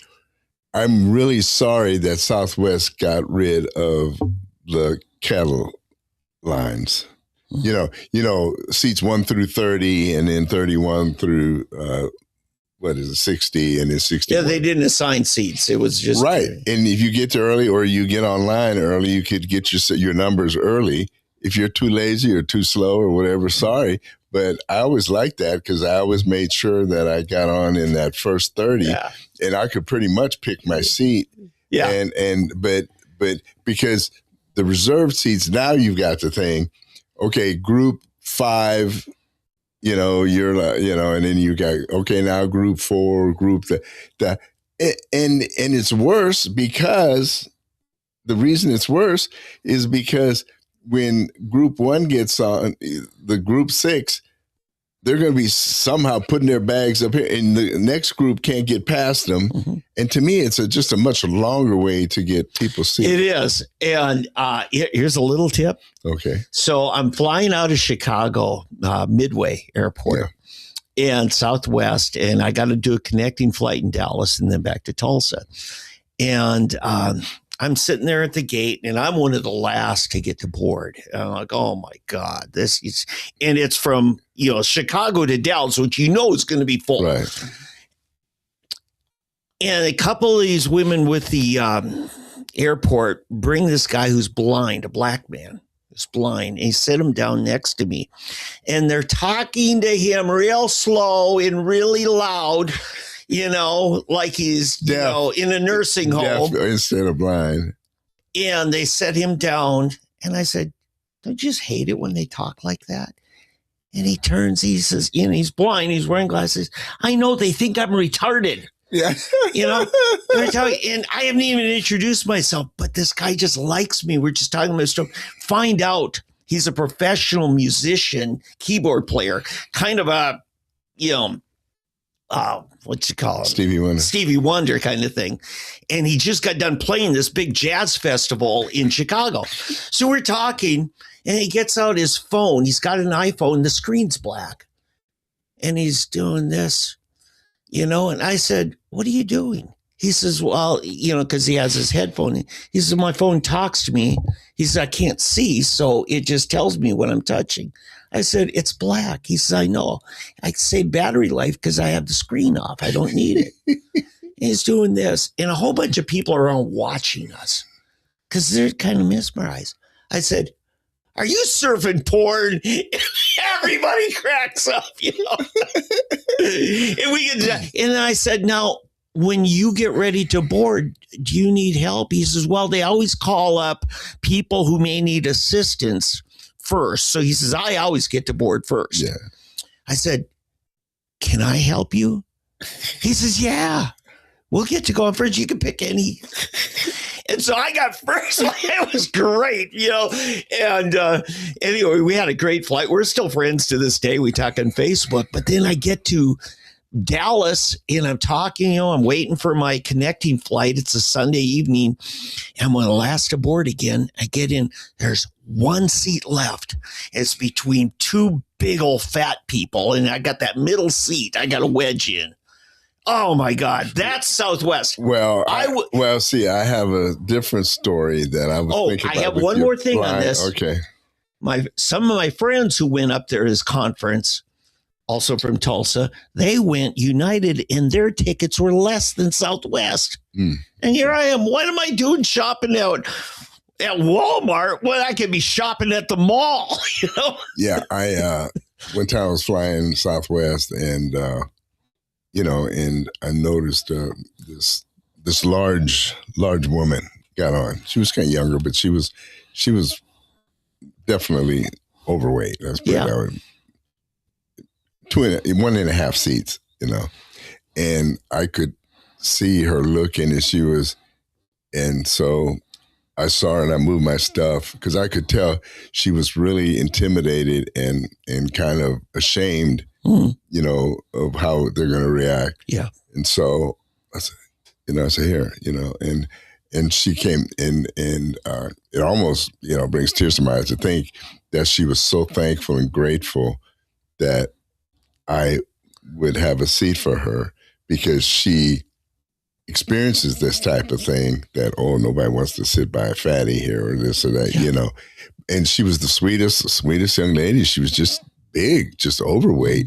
But, so it was funny because I could tell that she was self-conscious and was having a hard time and must have experienced some abuse in the past because of that, her weight. And so it gave me compassion because, sometimes you get a big person, come in all haughty and just don't care about you, just throw themselves down and throw the arm, just want to basically take all the space because I deserve it, I paid for, it was the whole opposite situation you could see with this, that she was very humble, very self-conscious and concerned, and just so thankful that somebody welcomed her to sit down. Yeah. Still today, I think about that, what it must be like. I think it's worse being overweight than it was ever being black. Yeah. And, some young college age, skinny little thing, is full of judgment, will probably look at that and say, wow, and look down on him. As somebody who's helped many families deal with serious, and I'm talking serious, mental illness, one of the hardest things about keeping somebody on their medical treatment so they don't go psycho, so they don't end up in jail on taxpayers' dime, so they don't end up, becoming a danger to society,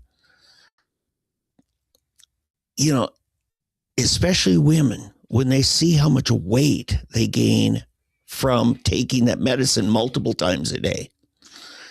It's the hardest thing. It's either I follow the doctor's orders, work with my team, work with my family, stay, even when I'm feeling fine, feel like I don't need it. And then I incur the wrath of society and the judgment and the rejection and the putting down and stuff. And here I'm doing the more noble thing. And it's none of their business about my mental health. It's none of their business about my health.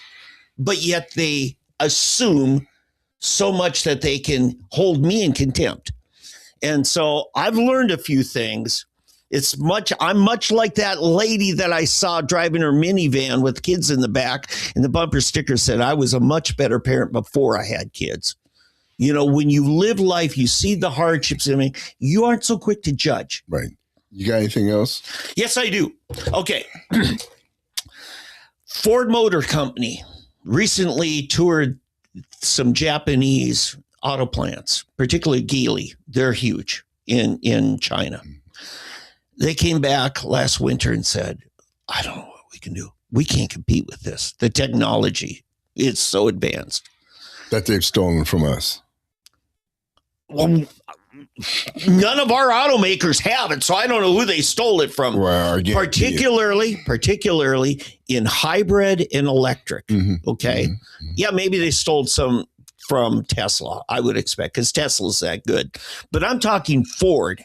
I'm talking Chevy, General Motors, and stuff like that. And now they're trying to work out a deal to license that technology, pay the royalties, so that they can get an American car that can compete with the technology that China has. Now, why haven't we seen those Chinese Geely cars here? Because Biden who condemns Trump's tariff. Biden put 100% tariff on those Chinese cars. And he did it to protect automakers. This is the problem with protectionism, is it actually takes away the incentive to innovate. Right. That's exactly right. Exactly it. And so we have to find a way to not fall behind. Because, Eddie, you remember as a young man in the 70s when our fuel economy sucked. And all of a sudden you had these little Toyotas and Hondas with getting incredible gas mileage. And they all complied with our transportation regulations. Well, my car, I stay with Toyotas. Mm-hmm. And this last time, the only thing in a Camry is a hybrid. Mm-hmm. You can no longer buy. Wow. Yeah, you can no longer buy a non-hybrid Toyota. Mm-hmm.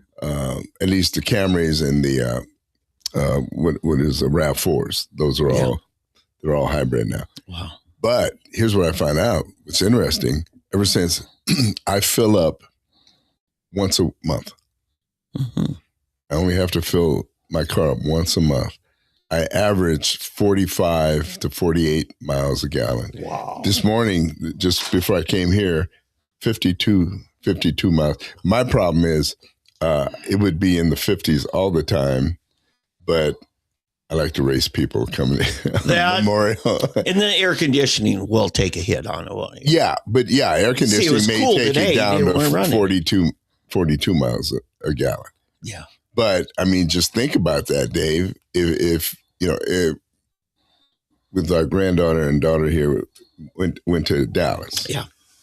And we were at that point going to Dallas, went to Dallas, stayed there for 2 days, went to Lubbock. Oh, you didn't go to Waco? No, okay. We just went to Lubbock, drove around there the whole time, and then drove halfway back to Tulsa. And we're talking 4 hours to Dallas, 6 hours to Lubbock, and then, up to Amarillo, which was another hour and a half or so. And I didn't fill up until we got to Amarillo. Let me ask you this. The new speedometers, they have computers and everything. Right. One of the things they'll tell you is how far you can go before you have to fill up. It's called range, right? Right. What's the highest it's listed for you as range? Have you not paid attention yet? You mean on a full tank? Yeah, I think it's 450. Mm-hmm. 400. Well, it can't really tell you. Mm-hmm. It gives you a full tank, but the range, it'll change on you because, again, it's how much you're getting per. So you could say, you've got 450 miles, but that doesn't tell you how many gallons you're going to used to get to that 450. So, for example, usually on all my cars, when it would say range, that is taking into consideration your recent fuel efficiency and what's in the tank. At this rate, here's how far you can go before you run out of gas. Okay, yeah. Well, they don't work that way now. It just tells you this is how much this is how much range you have now. Yeah. It's not going to tell you how long it's a prediction, isn't it? Right. Yeah. Because, at the average speed that you're going now, this is where but if you all of a sudden, I remember one time we were coming back from El Paso to Tulsa in a minivan. Mm-hmm. And we stopped somewhere. I can't remember where it was. I got gas and it was bad gas. Mm-hmm. So my car wouldn't go faster than 30 miles an hour. Mm-hmm. And so we're going 30 miles an hour. And you cannot believe how far we went on 30 miles an hour. We were able to get all the way from El Paso to Amarillo, with I've had that. It had a half a tank left. My dad ran out of fuel out in the middle of nowhere, and some farmer gave him some diesel. Diesel will do that. You can't. I'll tell you what was funny though. So I filled up again, but it didn't finally clear out till we were halfway back to Tulsa from Oklahoma City. Yeah. But anyway, I'm going through Oklahoma City, and I'm doing, 35 miles an hour. Ooh. Going, and there were highway patrol, and I'm going, and they pull me over. Yeah. And I told, what are you stopping me for? I wasn't speeding. I was only, you must have come from this. No, that wasn't me. I came straight through here. I was just, for some reason, Oklahoma City has, to me, the worst cops in that state. They're just bad news. Yep. I just said they like to do driving while black. Yeah. And of course, in a van, they might have thought I'm a drug smuggler or something. But what happened, there were two of them. One came in and one was in the back in a corner waiting. And then, to their surprise, the dome light went up and all my wife and kids pop up. Yep. And you should have seen these cops. They instantly, oh, okay, sir. Well, thank you. Goodbye. And boom. And they took off. Mm-hmm. But if I'd been alone, they'd have probably had me on the side of the street, whatever. And, how do I tell? Back then, nowadays, you can actually have your computer and you can bring the readings to court saying the cop's lying. Yeah. He's not telling the truth. Yeah. But back then you could. But anyway, my wife and kids saved me at that point. But literally nowadays you can get 50 plus miles a gallon. That's amazing. Yeah. So that's going to be an interesting thing to see what happens with our automakers. Yeah. Getting, up behind again. Obama bailed out General Motors. Now, Ford got their own financing right after the crash of 08, but that was the deal. Well, here, let me say this, though. Here's the deal. Like the Toyotas and the Hyundais and them, they're going hybrid. Mm-hmm. Hybrid is the way of the future because electric can only get you so far and do this and that, at least for now. But in the car, technologically, all the extra features we're being able to see, like in the Tesla, you can see it on your screen. It'll show you the cars in front of you, beside you, and behind you. Yeah. It shows you your entire surrounding area. Mm-hmm. And that is going to be, that technology is going to be incorporated into your regular cars. Yeah. And so the nice gadgets, the futuristic stuff is not going to be limited to an electric car. Right. Yeah. They're all going to steal each other's ideas. Yeah. I mean, what'd you see about a little over a year ago when Elon was cleaning house in DC, Doge? Remember how the mobs went after Tesla vehicles? Mm-hmm. Not realizing the built-in alarm system has motion-activated cameras that recorded them all. Yeah, I predict that Tesla probably will eventually go to a hybrid as well. Yeah. That because everybody's going to wake up to the fact that electric is only going to get you so far. Yeah. But if I can get the same mileage and for the same price, like my wife, she has an all-electric Toyota, okay, but we have to plug it in once a week, and it's cheaper than gas because it's on your electric bill versus the thing. Well, because you put the outlet in my garage. Yeah, I did. But shh, don't tell me. Okay. Oh yeah, I forgot about that. Are you licensed, Dave? I consulted you. I saw you with the screwdriver. That's right. I did it. I did it with you standing at my side. That's right. It was my hands on. But anyway, and she has to do hers once a week. Mm-hmm. Just plug it in. And she never lets it. They never let it get below like 20% or 30%. That was amazing because before you installed that 220 charger, it was taking 20 hours to fill up that. It was 13. Was it still? Yeah, but still, I mean, compared to now. No, I'm sorry. We're back. She can charge now in 6 hours, but before I think it might have been a day and a half or something. Yeah. I think you're right. It was much longer at 110. Yeah. At 110. But like I said, I think the future is going to be hybrid. Yeah. Hybrid is going to be the way to go. Here's the beautiful thing about it. If I run out of gas in my older car out here, I'm walking, I'm pushing, and if I run out of gas with your hybrid, that battery will get me to the station without the gasoline. Mm-hmm. It's always got the battery backup. Right. And so where you don't want to rely just on electricity is because the hours it takes to refuel. Right. With its gasoline, you're in and out of gas station in less than 10 minutes. Mm-hmm. And so that's the beauty. Now, Elon was smart. He found a way to work with a nationwide network of his own Tesla recharging stations. And he described it to Joe Rogan. He says, if it's Christmas time and you're going down to the mall to get a gift for your wife, if that parking lot at the mall is less than 80% full, you'll get a parking spot real quick in and out. Once it gets beyond 80%, it starts getting harder and harder to find a parking spot. He says, recharging your batteries are just like that. He says, we can recharge a battery to 80% so fast. It's real quick. Yeah, that last 20%, it's like those electrons or little cars driving around looking for an open spot.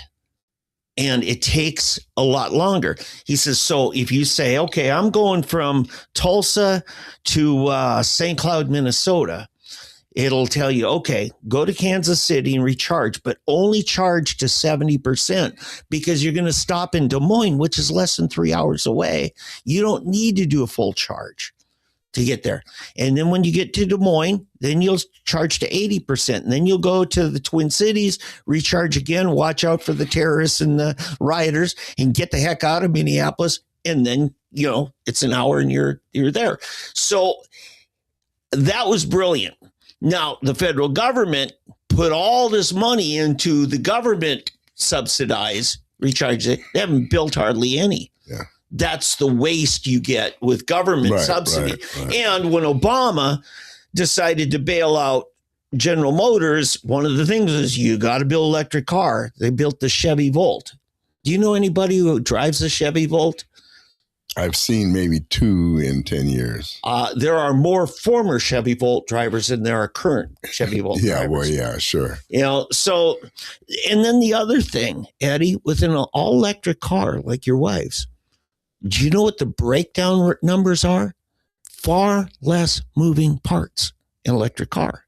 Yeah, the bad thing is they don't have cargo spaces. You know how in your trunk you put up, and I found out it's because the battery is so heavy. Yes, that bulky. Right, it's so heavy that they don't have room for it. Now, at least in her, she has a minivan, but you don't need it. Right, but the other ones, because the engines tend to be in the back. Yeah, you got that front end on a Tesla. If you don't know, the engine is in. Well, actually, it's not even in the back. You've got the battery in the back, but it just drives everything from the battery right there. Mm-hmm. And so you do have the trunk space in the front. Yeah. Which, they designed the chassis for having a battery. Mm-hmm. It's not the same chassis for a, combustion engine versus, and that's why your RAV4 and your Camry, they just say, you know what, we're just going to make it for this. You and I have a mutual friend, Larry Williamson, who deals in compressed natural gas. Now, that was the favorite of T. Boone Pickens for the American automaker. He says, we've got natural gas, cheap natural gas in great abundance. And the problem is trying to retrofit it. Larry Williamson says, the Honda Civic is probably the best CNG-friendly vehicle chassis. But he says you pretty much give up your trunk in order to convert to CNG because you got to put it somewhere. If they built a chassis, well, I'll tell you what they have done. The buses in Tulsa. And for some of the municipal and school districts, it's CNG. They put them up on the roof. Those are CNG tanks up there. And I'm a big fan of CNG, because it's so clean, so clean. So anyway, hey, I want to talk to you about what's going on in voting and redistricting. Yeah, that's very important. Very important. So what happened recently, Virginia, they couldn't change it without changing the state constitution. And they broke several rules to expedite that change. They're not supposed to be able to, it's supposed to be minimum a 2-year process, because you have to have 2 votes. An election has to happen between those 2 votes. So, but the people fighting it says, we really have to, the courts have to rule on this after it's been passed by the people. So if the people reject it, no need to, to pass by less than 0.5%. Mm-hmm. And so, and there's people questioning even if it was legitimate. They're seeing a lot of funny business in Alexandria, Virginia. Of course. And typical. Which is Metro DC. Anyway, and so now they've had the state Supreme Court hearings, very leftist court, state court.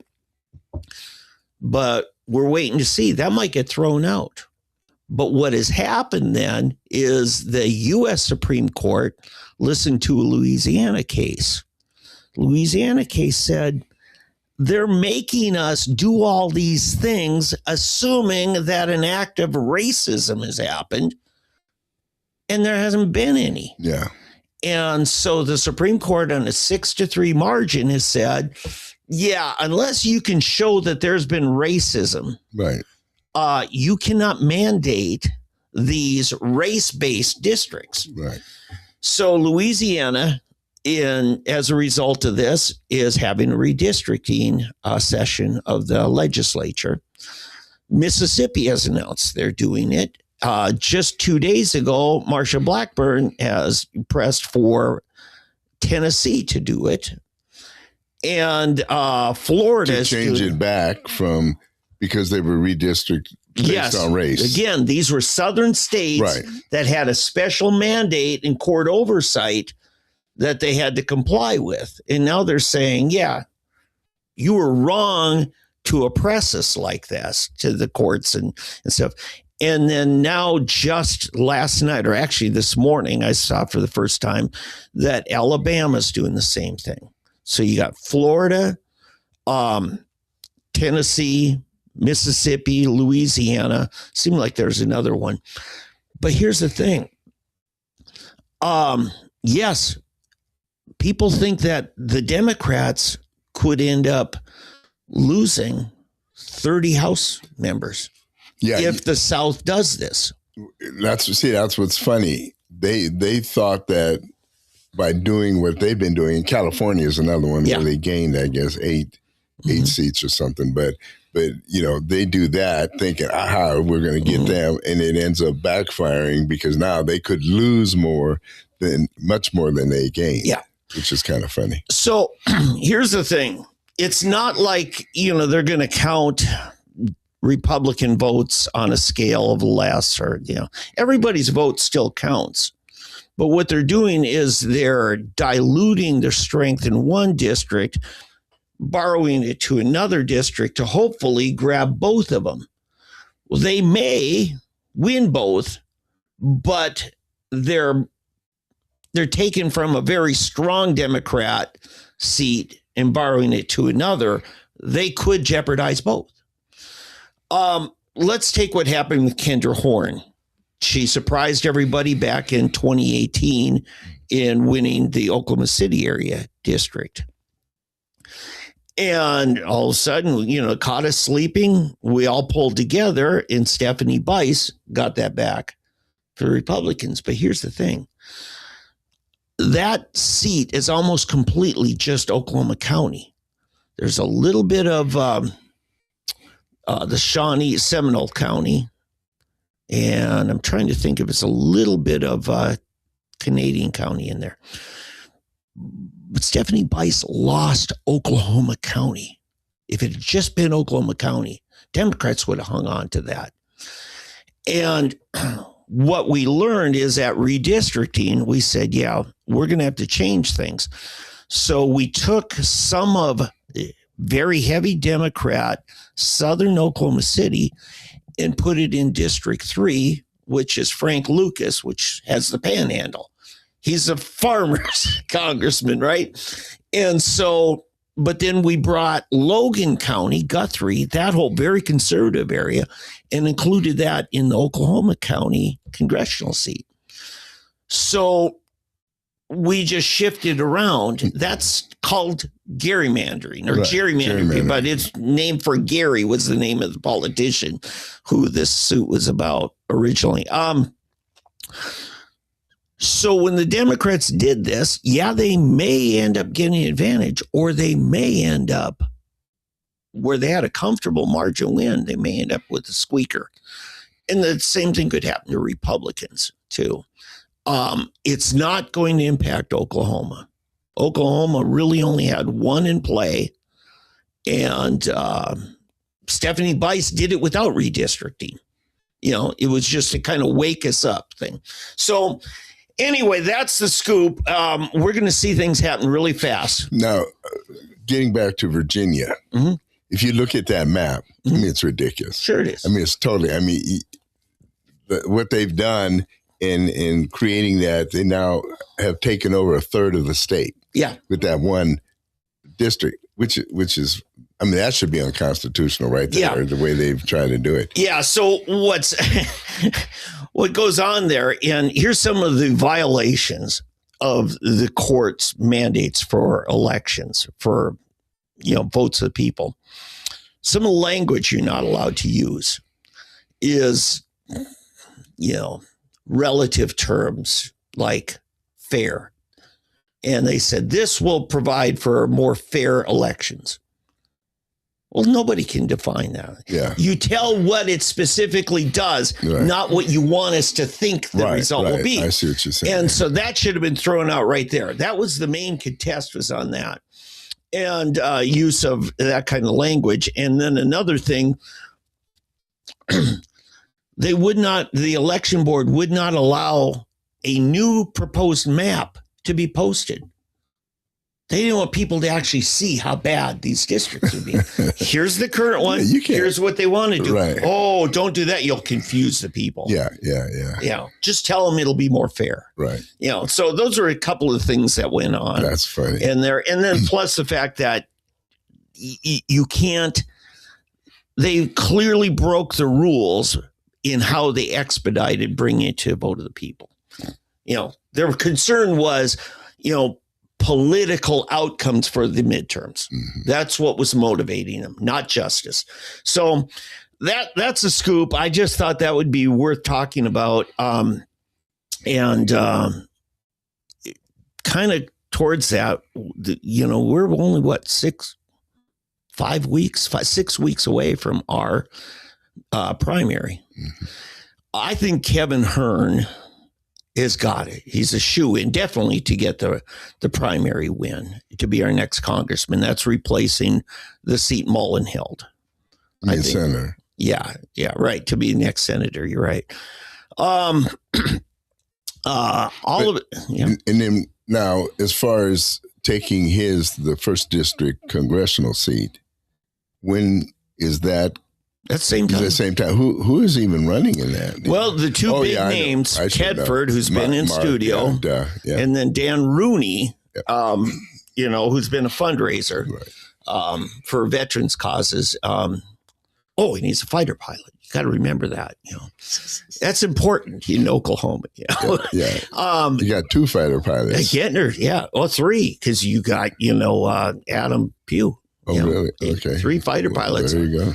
Gotta have fighter pilots. So anyway, I'm sorry, I'm gonna mock them, because I tell you, it's been a year since we had Mike Macy here. Has it been that long? It's been quite a while. But we need to get him back. Yeah, we do. We need to get him back.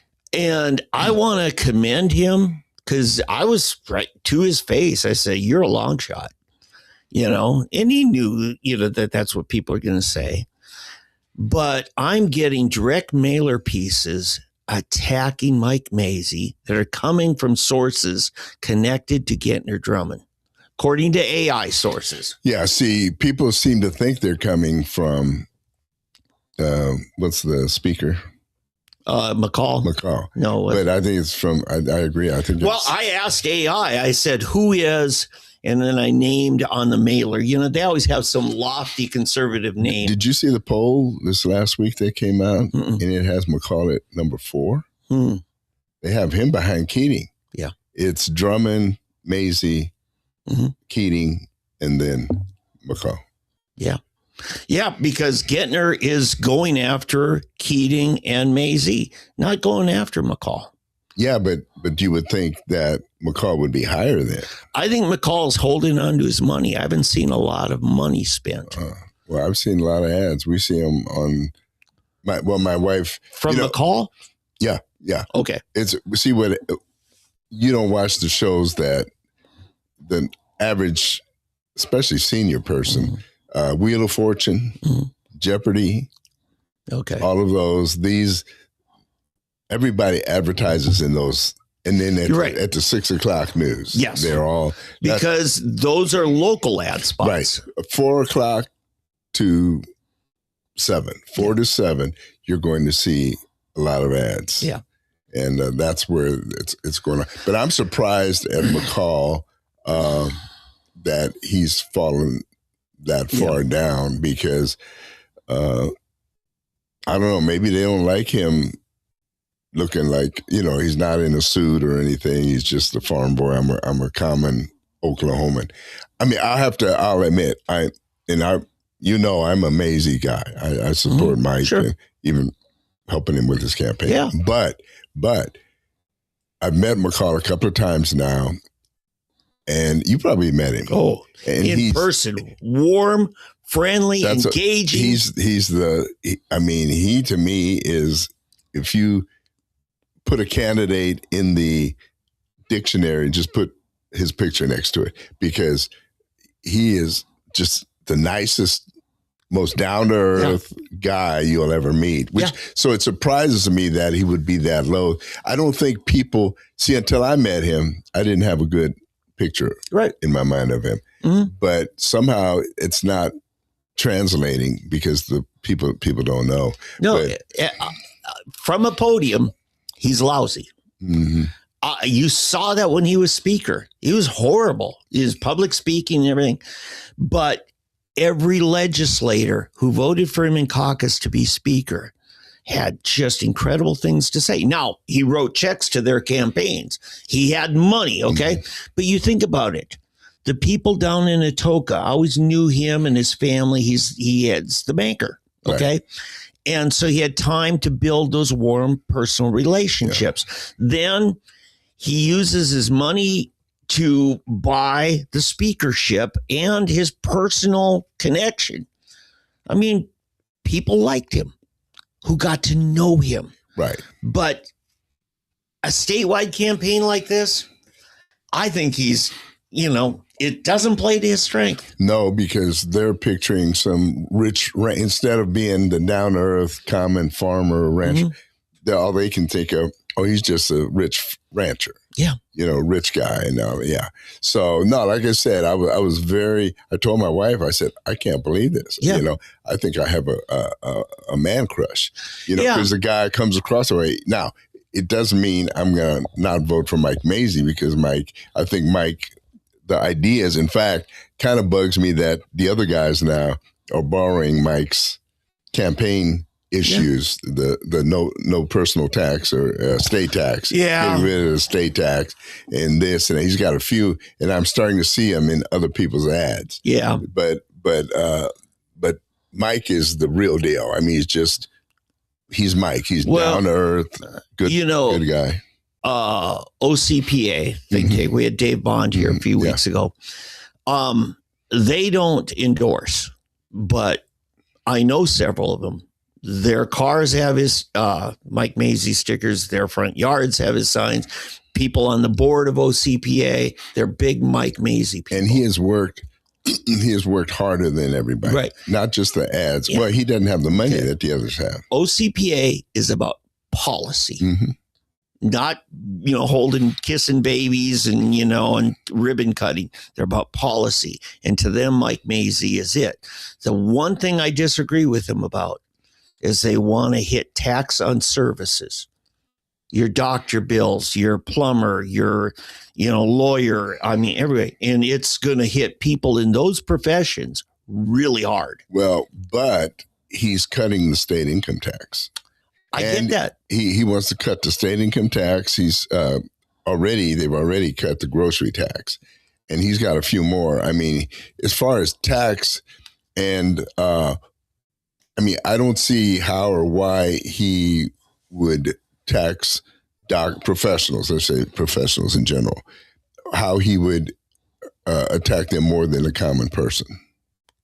So, what are you saying? You're putting a full sales tax on their bill, the labor, the consulting, seeing a doctor, having, your air conditioner repaired, your car repaired, you have to go see a lawyer. They all have to now start collecting. You're talking about a sales tax. Yeah. Okay. So where they didn't have a sales tax before. There is no sales tax on services. Right. Okay. So what he's trying to do is transfer the personal tax into a consumption tax. And people, your typical plumber, electrician, the local independent business guy, the Mark Wayne Mullen guy, they're going to get hit harder in the service taxes, the sales tax on services, than they would have, because you don't get to deduct expenses out of that.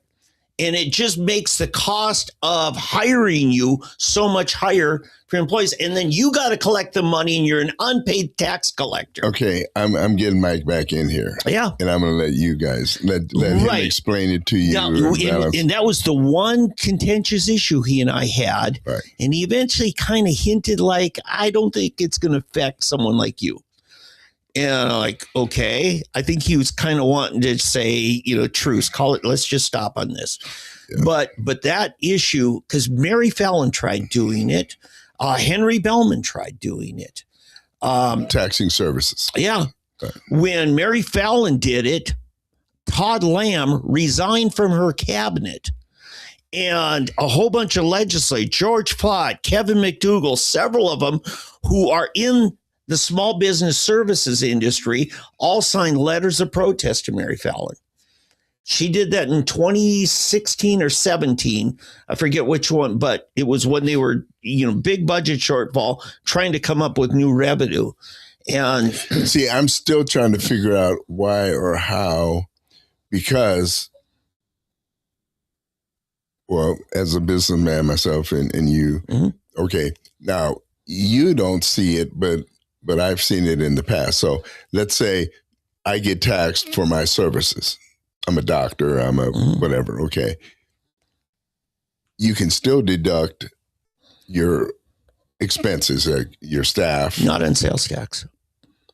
I see what you're saying. On income tax, yes. Right. Because you only pay taxes on the net income. Right. Sales tax is a tax on the gross. Okay, so we're paying tax there. So, but are they able to then deduct their sales tax from their income tax? He wants to get rid of income taxes. Oh, okay. So there's nothing. Right. That's right. So there's no place for you to so he's deduct. totally deducted. Yeah, it'll be interesting to see what ends up coming out worse or better. I would like to see somebody put some numbers to it, and that's why I want to get him back in here. Because if you think about it, how does that measure up to no state tax? Because I took one of his quotes from when he was interviewing Karimchi. He says, a man's day's work should not be taxed. Right. And I literally quoted that to Mike Mazzei. I said, you're taxing my work. When I go out to, repair somebody's, fallen gutters or windows or something, and you're taxing my work. I said, you're not being true to what you claim. You're just, instead of calling income tax, you're calling it sales tax. Therefore, I can't deduct my expenses.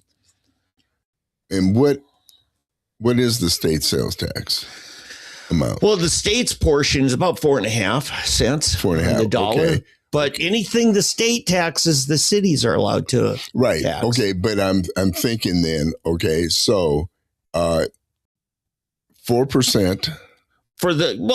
in most places between 8 and 9%, because the city gets to jump on. Oh, I see what you're saying. Okay, so let's say 8 and 9% versus what is the state income tax rate?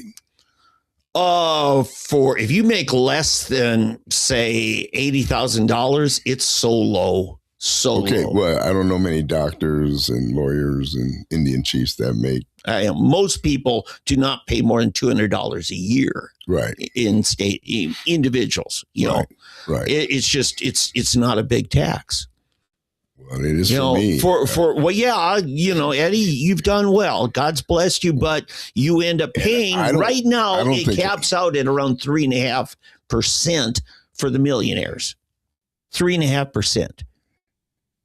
Okay, so 3.5% of $1 million. That's what, $30,000. Yeah. Okay, so you take that 30,000, and then versus the personal tax, state personal tax is what? Well, no. What I'm saying is, okay, so you're saying he wants to add that to the state personal tax, not the state. Well, it's state income tax, right? And he's replacing with the sales tax on your services. If you're a doctor, a lawyer, a plumber, an electrician. Right. Okay. So how much lawn care? How much is your state income tax right now? What rate is that? For me, I don't make enough to even pay. Okay, but for a guy that's making $1 million a year, it caps out at around 3.5%. Okay, so we're saying $30,000. That's the highest tax rate. Right. Okay, but what are they saving? How much would they be paying in income tax on the same amount? That isn't, you mean sales tax? Yeah. Well, for them, it's a consumption tax. I'm talking about the guy who makes a living mowing lawns or fixing toilets and things like that. It moves from a tax on white collar and wealthy over to more on the blue collar worker. The mom and pop's business is running a plumbing business, things like that. And it's I'm gonna have to. I'm gonna call probably when we get off the air here. I'm gonna call him and tell him getting back in here. Well, I think I want to have that explained, because I'm sitting here. I'm trying to figure in my mind. In the end, is it going to cost them more than it is? Not. That's what I'm saying. What's going to, so what you're saying, in your case, your state income tax is very low. Yeah. But if they start taxing your gross revenue that you make, it'll be a higher amount. Oh, massive. If I'm even a lawn care guy who probably collects, for services, mowing lawns, probably collects $50,000 a year, right? Well, now he's got to collect an extra 9% on that $50,000. That might be another $4,000 or $5,000 that it costs. He's got to send in, and if somebody steals that from him, he's got to dig out his own pockets. We're making him a slave, a state tax collector who doesn't get paid any fee. Used to, but 10 years ago, we got rid of that portion that we paid him for processing and collecting and sending in, because people who didn't send him in, they'd say, that's not your money. Yeah. You collected, didn't pay it. But yet, if he loses it, he can't say, well, somebody stole your money. No. You're paying for it. It's a double jeopardy on the guy. Right. And we're making the cost of the services he's providing so much higher. And, and it's just one more thing every month he's got to fill out, he's got to send in. And look, for Mike Mazie, it's the one thing holding me back from a full-fledged endorsement is that, because I think that's going to harm us in identifying with the common man, the blue-collar worker. not the welfare recipient, not the country club, trust fund babies, but because that's who's going to win with this one. People who make a passive income, they're going to love what Mike Mazzei's doing. All of his clients for his investment business, they're going to love this. But the guy who actually gets out and, sweats every day working. But so if it's that bad an idea, why is it that you got two more guys at least that have jumped on the bandwagon? Yeah. Well, Drummond and I'm drawing attention to people who are in the services industry. No, I know. What I'm saying, is why then would it necessarily be that negative a thing when the other two are jumping on the same bandwagon? Where do you think they're getting most of their campaign donations from? People with money. Mm-hmm. Yeah. Yeah. The people making passive income, the people who let their money do the work for them, they love what Mike Mazzei's pitching. Yeah. Yeah. Because they're not paying sales tax on the bank dividends. Okay. And the stock dividends. Right. But see, what's bad about that is that money has already been taxed. You're double taxing those people.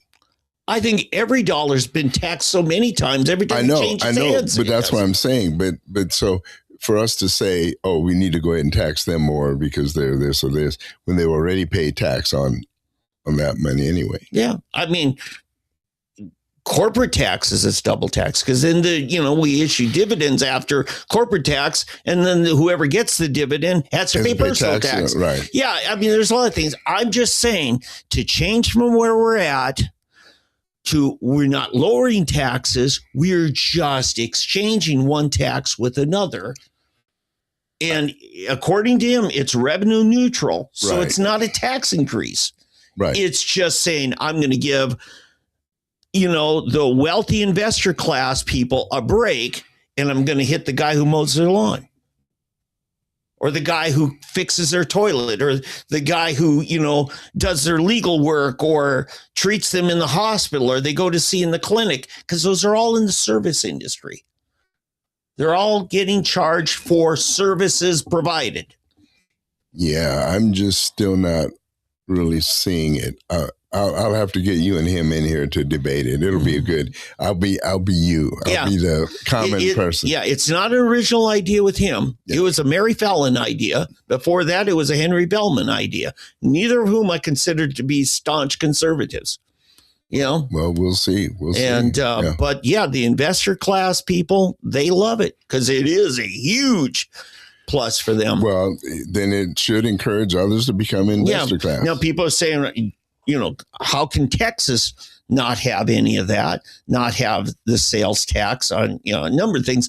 Is that, what? Try paying property tax in Texas. Right. It is nuts. Yeah, it is. And, but, then again, I think in Texas, when you hit a certain, I think they've got a 65 and older where you don't pay property taxes. In fact, that's another thing I think Mike is doing. They're trying to get it to where you don't pay property taxes after a certain age. And who's he hurting there? The county government.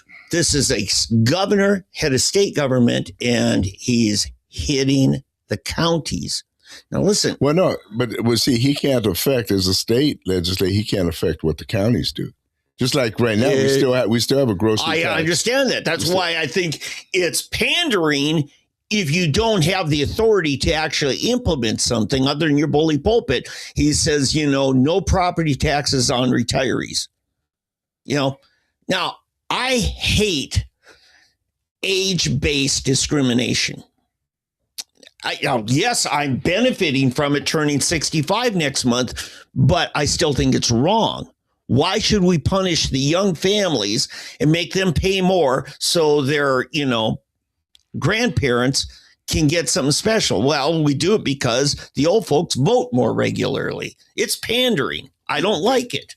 Yeah, you could say that, but being one of those old folks, I don't see it that way. Yeah, Eddie, having been young, everybody's on a fixed income. Everybody is. And you know what? Being on a fixed income, I just watched Trump at the Villages yesterday. God, I'd like to have their problems. Oh, yeah. Anybody who can live at the Villages is not hurting. Actually, you'd be surprised, though. Villages are not that expensive. Yeah. There's a few others that are out there the same. Yeah. But the housing prices and everything is not that. Yeah. That but being old doesn't mean you're poor. Well, to listen to you, it does. Okay. I'm saying the same thing I said when I was 35. Right. But being young doesn't mean you're poor either. Exactly. Okay. So that's not a distinction to base tax rates at. No, but it should be a reward for the years that you've put in paid taxes. If you have.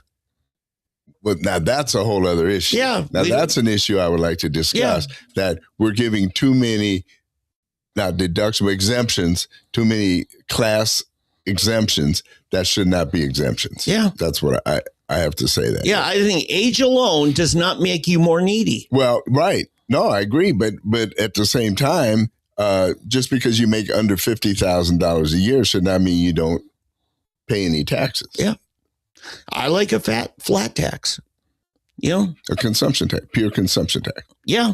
Now, I would love to trade. We should talk to Mike about going with the consumption tax and then getting rid of everybody. The only thing when you do consumption tax, you got to pay the private sector person who's doing your tax collecting for you, because he's having to hold the money and you're holding him responsible if it gets lost. He gets mugged, held up, and it gets lost, or he puts it in a bank and the bank goes under. You know, you're still holding him responsible. Right. But the problem is that, well, first of all, in a bank, it should be insured. And then secondly, he's not taking cash anymore. Generally, I know. A lot of places, it's. I remember when Pioneer Savings and Trust went under back in the 80s here. Everybody thought they were FDIC insured, or Penn Square Bank, or SLIC. You know, and there's just a whole bunch of things but mostly, I mean, you go to somebody's house, you collect everything. Maybe the check flies out the window because, you know, your air conditioner's broke and, you know, you lost it, or, you know, there's all kinds of reasons. Just tell them to put a stop payment on it. You're responsible for every dollar in that, but you're not getting paid. You used to up until 10 years ago. If you filed and sent that in on time, you got to take a very tiny percent for expedient filing. Right. And, you know, I was like, yeah, that's fair. I'm the cheapest tax collector they got. Now I'm a slave tax collector. Yeah. Yeah. So, yeah, something needs to happen. Really, the problem is not either of those solutions, or the problem is we're being overtaxed. Yeah. I mean, it gets down to that the states, you know, for example, Dallas or Texas, take Texas. Texas has no state income tax, but their property taxes are outrageous. There are other, and those turnpike, I mean, the fees, the pay toll, the toll roads. Yeah. They're everywhere. You can't get anywhere around Dallas without hitting a toll road at some point. They're petroleum, the tax you pay when you pump it out of the ground, that's a significant part of their state government. Now, what Alaska did is they retained the royalties on the minerals underground, and Alaska gets paid a royalty for everything pumped out of the ground. And they literally send a check every year to every resident taxpayer there. You know, so yes, when the state itself has a certain amount of wealth, including the oil underground, you're like, okay, good. The people living there benefiting from those natural resources. So Oklahoma is not Texas, you know. I just, look, here's the thing. If the people want to do it, fine. Okay, the majority votes. I just want full disclosure on what's going to happen. And very few people are drawing attention to this. He's not talking as much about increasing sales taxes and applying it to services. And I want full disclosure. And it is Mike's idea. It's not original with Mike. And yes, Chip Keating seems to like the idea too. You know, Drummond's got ads. Yeah. And I think, the fact that Drummond feels threatened by Mike Mazzei says Mike Mazzei is a strong candidate. And he's connected. He's outworking him. That's all. That's why he's got people everywhere, and they've been working for months, and they're just gearing up to really hit it. Yeah. Yeah. So anyway, but like I said, I'm going to call and get him back in here and have him discuss. We're going to discuss. I consider Mike a friend. I think he's somebody I respect. He's an honorable man. And I promise I will be polite and courteous, and I just want a straight answer. Yeah, I would like it too. And I hope to hear something good. Yeah. Let's see. We had 2.5 hours. So I'm looking over. Yeah, the only other thing, Germany and NATO, we talked about that. Right. I think generally, I think NATO's going under. I was glad to see King Charles. I thought he did very well. Did you see his speech to Congress? No, I didn't see it. It was incredible. I just read about it. And the funny thing is the Democrats, who are so ardently no kings, were his biggest fans. And Trump laughed at me. He says, what is it about you that you get the Democrats to stand and cheer and I can't? I liked how Trump connects with the royal family. They clearly feel comfortable around him. And so that was good to see. Yeah, I think next week is Mother's Day weekend. I'm thinking I'm going to spend next weekend with my mother. Oh, that's nice. That's good. So I'm going to be out of pocket. You're such a good boy. Well, my mother's turning 89 next month, and she's not 69 or 59. She's turning 89, and we can tell it. So I hope to spend some special time with her. Yeah. You have siblings up there. So it's a I do. Because, I was fortunate. I have no siblings. So I was able to get my mom to live with us her last 10 years. And so it was. Well, and she was good to you. She made sure you had no property tax. So that was good.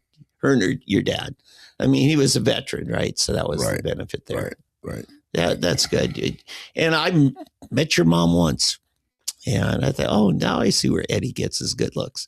So, actually, your wife had said, "Do you not see the resemblance with Eddie?" And I'm like, "Oh, wow."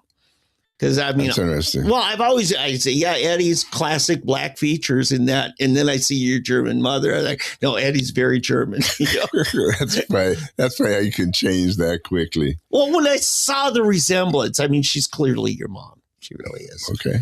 And, she would appreciate that. Yeah, I appreciate it. Yeah. Hey, sports wise, anything new? Oh.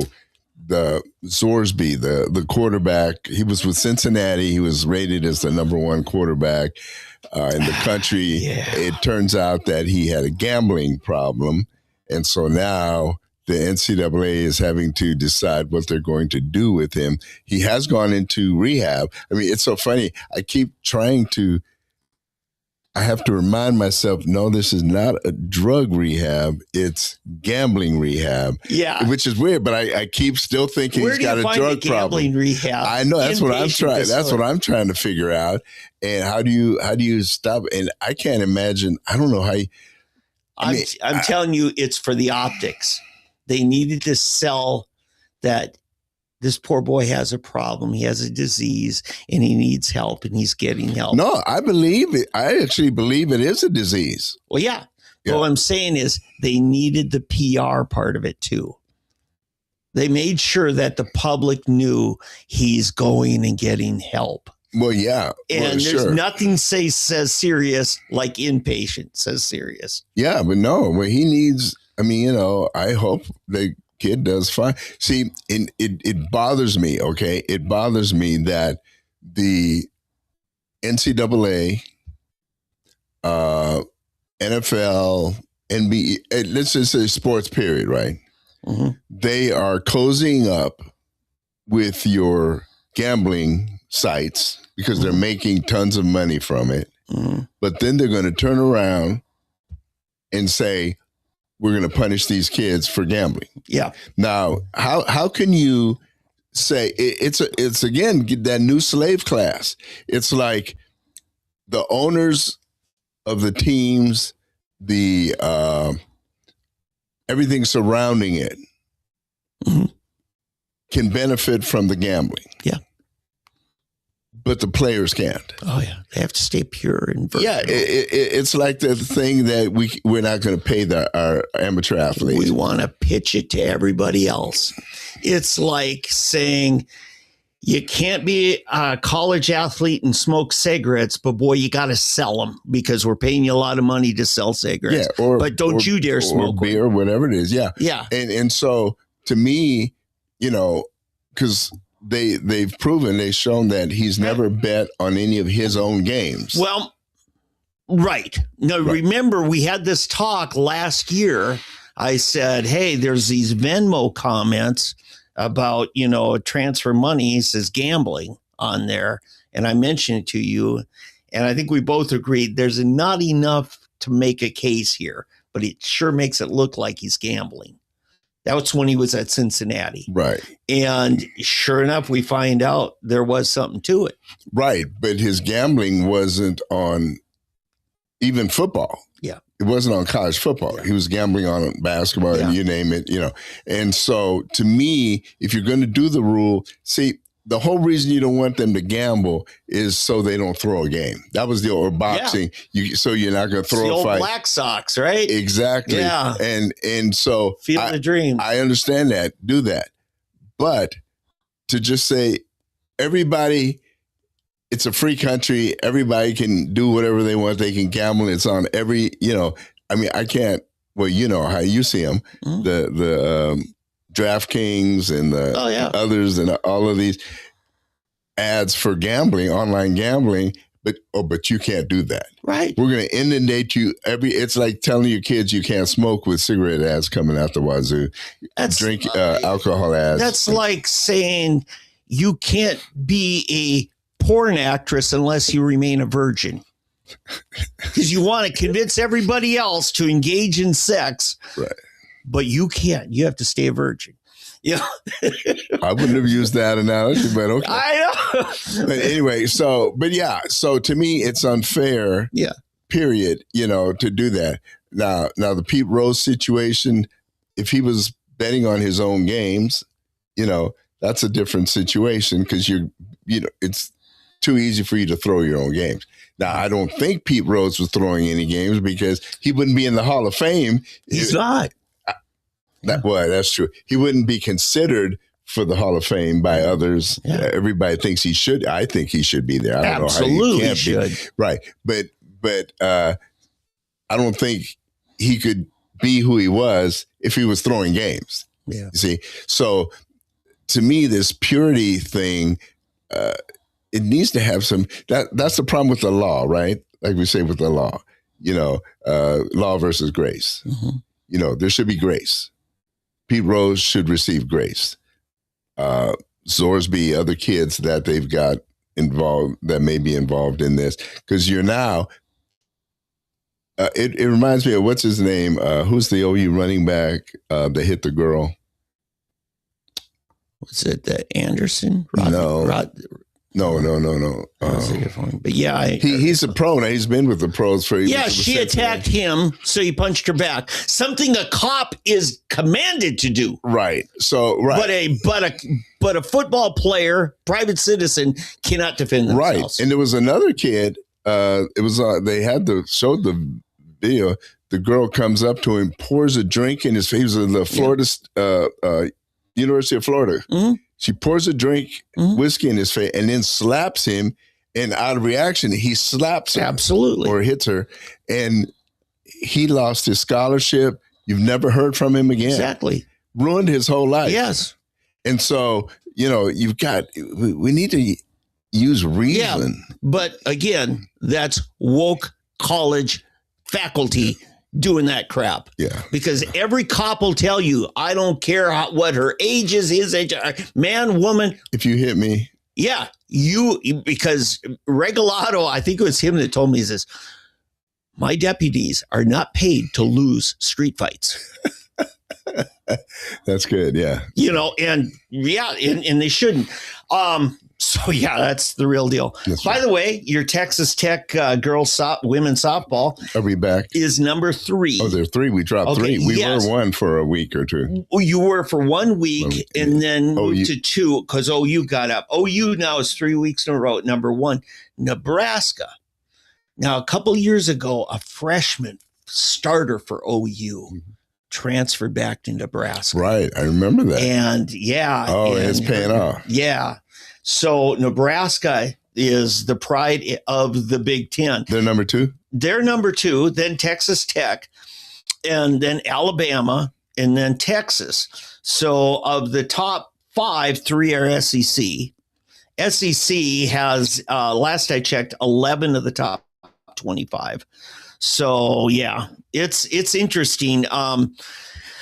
Nebraska, of the Heartland Big Ten, Nebraska's the only Big Ten team in. Everybody else in the Big Ten that's there is West Coast.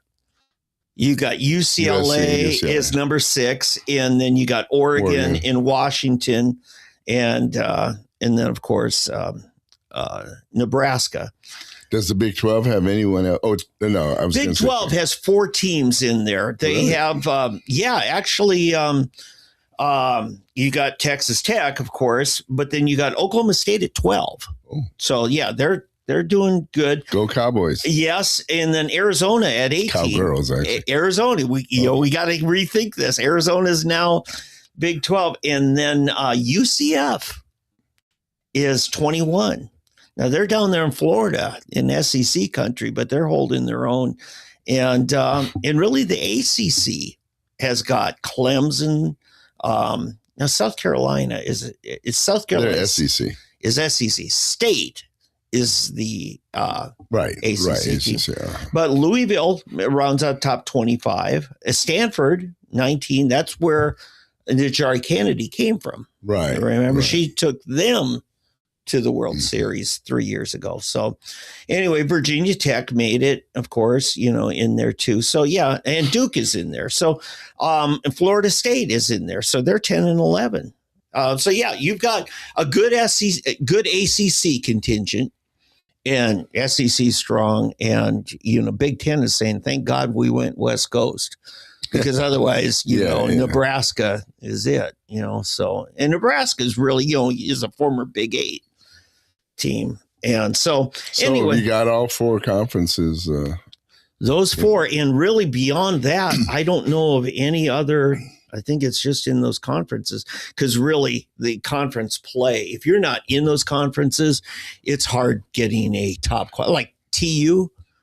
Who are they going to play? Yeah, TU, ORU, like in baseball. But it's all about money. It gets down to money, and that's why I hate the hypocrisy.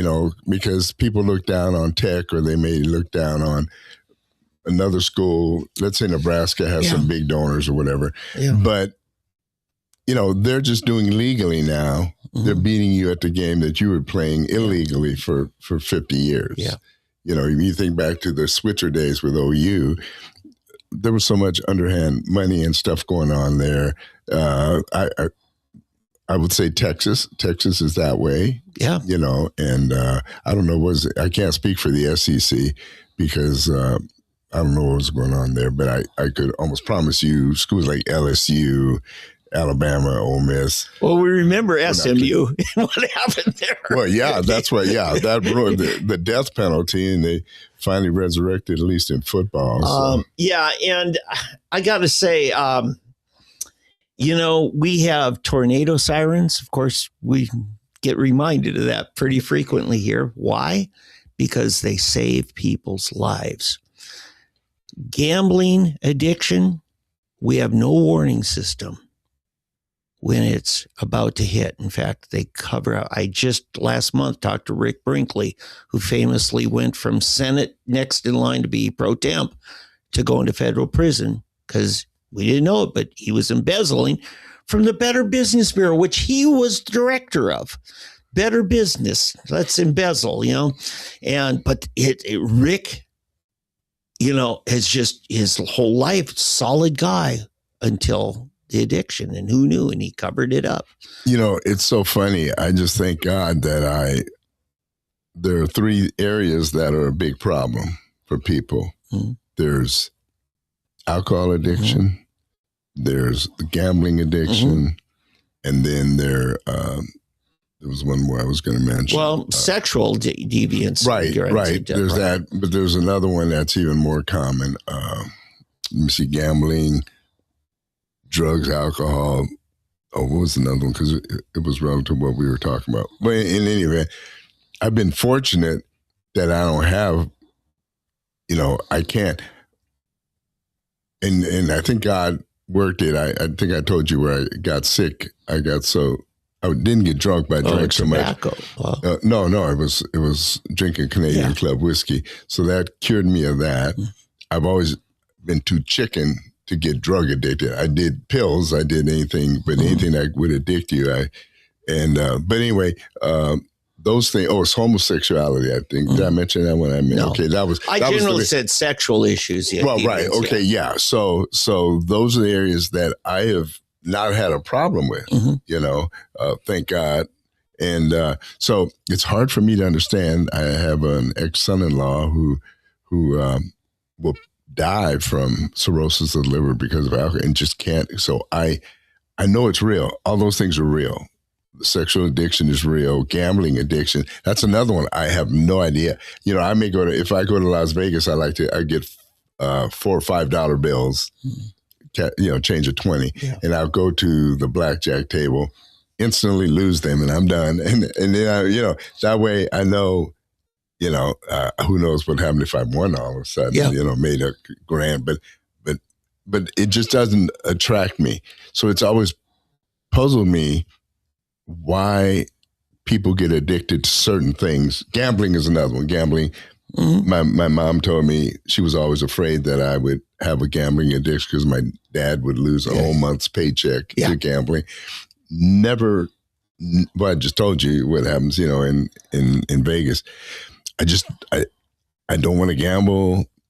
I don't want to get drunk. I don't want to carouse and have wild sex. I don't want to. So I can't understand these things, but we know they're real. And I have compassion on the people who have those, and I just pray always for a way to see people get set free from these things. Okay, when your kids were younger at home, I'm sure they had friends that you would love going with them to amusement parks for the rides. Why? It's the thrill, the dopamine rush, right? People are seeking that craving emotionally, that buzz, that high. It not necessarily from drugs. You can get it from sexual situations, from amusement park rides and that, but it's that rush of dopamine. And people can get addicted to that rush. The risk-taking rush they get, You made me think of something. I used to be a kleptomaniac. For the challenge, right? Right. Yeah. Yeah. Okay. We had but it's funny that you, it's funny that you mentioned it. All of a sudden, I just told about all these things that I don't have. I used to until I became a Christian, and to overcome. I'll tell you another time. But you see what I'm talking about? Yeah, I see now what you mean. Yeah, you're right. And I remember talking to somebody pretty close to me. He says, I realized at a certain point that I had an addictive personality disorder. And which to me, somebody who studied the brain chemistry, is that desire for that dopamine rush. I mean, the term somebody's on dope comes from that dopamine rush thing. They want something that'll give them a thrill. That's not something that I've had a proclivity to. The other day, this was very rare. I thought, this would be a great time because I'm a teetotaler, right?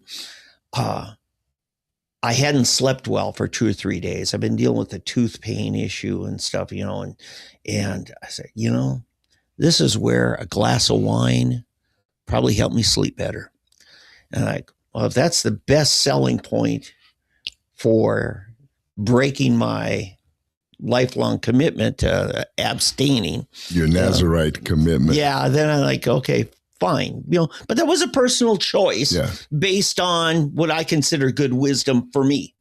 But that's the thing, Eddie, is I was talking, Al Gerhardt, who was in here a couple of years ago, we were talking about, he's uncovered a lot of sex scandals at the legislature and stuff. And I said, why do they do it? He says, it's not a sex addiction. It's a gambling addiction. I said, what do you mean? Where's money exchange? He said, no, they're seeing what they can get by with without getting caught. It's that rush of, can we get away with it? Yeah. It's that thrill of pulling one over on them. And what was that book on Bill Clinton? Because I Could. Oh, yeah. The whole thing with Monica and the whole, why did he do all the things he done is because he could. One of his most famous liaisons was a woman who had been a former Miss America, Miss Arkansas. Right. And he caught up with her, and she talked to him about her treatment for sex addiction. And she was one of the people that he says really tried to persuade him to get help and said, you have the same sex addiction. But I think underneath it, it's that craving for that thrill, because sexual activity will give you that same dopamine rush. I'm sorry. I'm sorry, Lord, forgive me, but I'm having these thoughts about impure thoughts. There are other thoughts that, like, considering who he was married to, that would be maybe a better reason for him seeking it. He may not have been sexually addicted. He may have just been looking for a better partner. Let's put it that way. Because I cannot picture Hillary being a very accommodating partner. Did you ever watch the movie Primary Colors? No. It's a very good movie, and it follows that 92 presidential campaign. And there's a famous scene when they find out that Jennifer Flowers' expose is coming out on tabloids. That's what you were talking about earlier. No. Oh, that wasn't Jennifer. No. Because it's a similar, she was a Miss Arkansas. Right. But this other one had become a Miss America. Oh, Miss America. Yeah. Oh, okay. From Arkansas. Oh, I didn't realize. And and I forget her name. But anyway, when Hillary finds out, it's at a hotel room in what's his name? Klein, the guy who wrote the book. He writes it from the George Stephanopoulos perspective, except they have a young black man playing the Stephanopoulos role. And that, he comes in their room to say, hey, this is coming out today. Hillary goes over and slaps him. Why are you being so careless? Not unfaithful, careless, Yeah, that's interesting. And, because I have personal friends who've done, have interact with people very close to the Clintons, and they said she's known to be a lesbian. They've been at parties where she's with other women naked in a hot tub, women only, and getting it on. And this is, the kinds of things that people just knew. It was a marriage of convenience for political reason. In fact, Bill lost an election, statewide election, and then Hillary dropped her maiden name and took his name and had a baby, and then he won. It was just a little too new age liberalism for the people of Arkansas. Right. They weren't going to go. So Hillary moved over to that place of being conventional Orthodox, and they sold themselves as an all-American family. But I hear other people that say, have you seen Chelsea? She looks more like Vince Hubble or Webb Hubble. Because she does have a lot of Webb Hubble. But no, that's what I think's going on is Bill just, he realizes he married a Wellesley girl, which is code name for lesbian, because she did go to Wellesley. Yeah, I know. Yeah. So anyway, that's what we have. This show is deteriorated fast. You see, that's what happens when you go over. Yeah. To all your moms out there, happy Mother's Day early. Yes. Yeah. Happy Mother's Day. Well, we have another week, right? No, it's next week. No, I know. Next week, during middle week? What day? Next weekend is Mother's Day. Right. That's what I was saying. We're weekend. I'm going to be out of pocket next week. Oh, you're out of pocket. That's why I remember. Okay. Yeah. So. Well, have a safe trip. And Mike Mazie, we'd love to have you in. And anybody else, reach out to us if you candidate coming up in election. Oh, we did lose a candidate was found dead yesterday. He's from way out in the western side of the state along the Texas Panhandle. Did he have a heart attack? They found him in a truck dead. The truck went off the road down a ravine, and he was out on the stump. Yeah, I know that. I remember one time with YWAM, we were going to Morocco. We were on our way we had this whole caravan, not a caravan vehicle, but a whole caravan of vehicles. There were about 50 of us going to Morocco on a missions outreach. And we were in Madrid, and we were at this, it was a Christian, what was the name of the, Christ is the Answer. Do you remember that organization? Okay, anyway. And we stopped there and went to this, they were having a revival in the middle of Madrid, Spain. And this guy had a heart attack, pulled over in the parking lot and died right there. I mean, yeah, it was interesting. So that does happen. I mean, the good news, he had enough time to pull off the road and then died there in his vehicle. But it does happen. It does happen that people can have heart attacks, cardiac arrest, and then in an effort to keep them from having a wreck, they pull over and pass away. But his name was Barry Christian, 54 years old, driving his campaign pickup. Went from one campaign stop, didn't show up at the next one. And it was the next day they found him dead. So it's tragic. A Senate candidate. Yeah. So, yeah, and I don't know, I'm thinking this might be Casey Murdoch's seat. I don't know, but this is kind of, again, western edge of the state. All right. All right, everybody. Have a great week, and we'll look forward to hopefully seeing you in a couple of weeks. Okay, take care. Yep.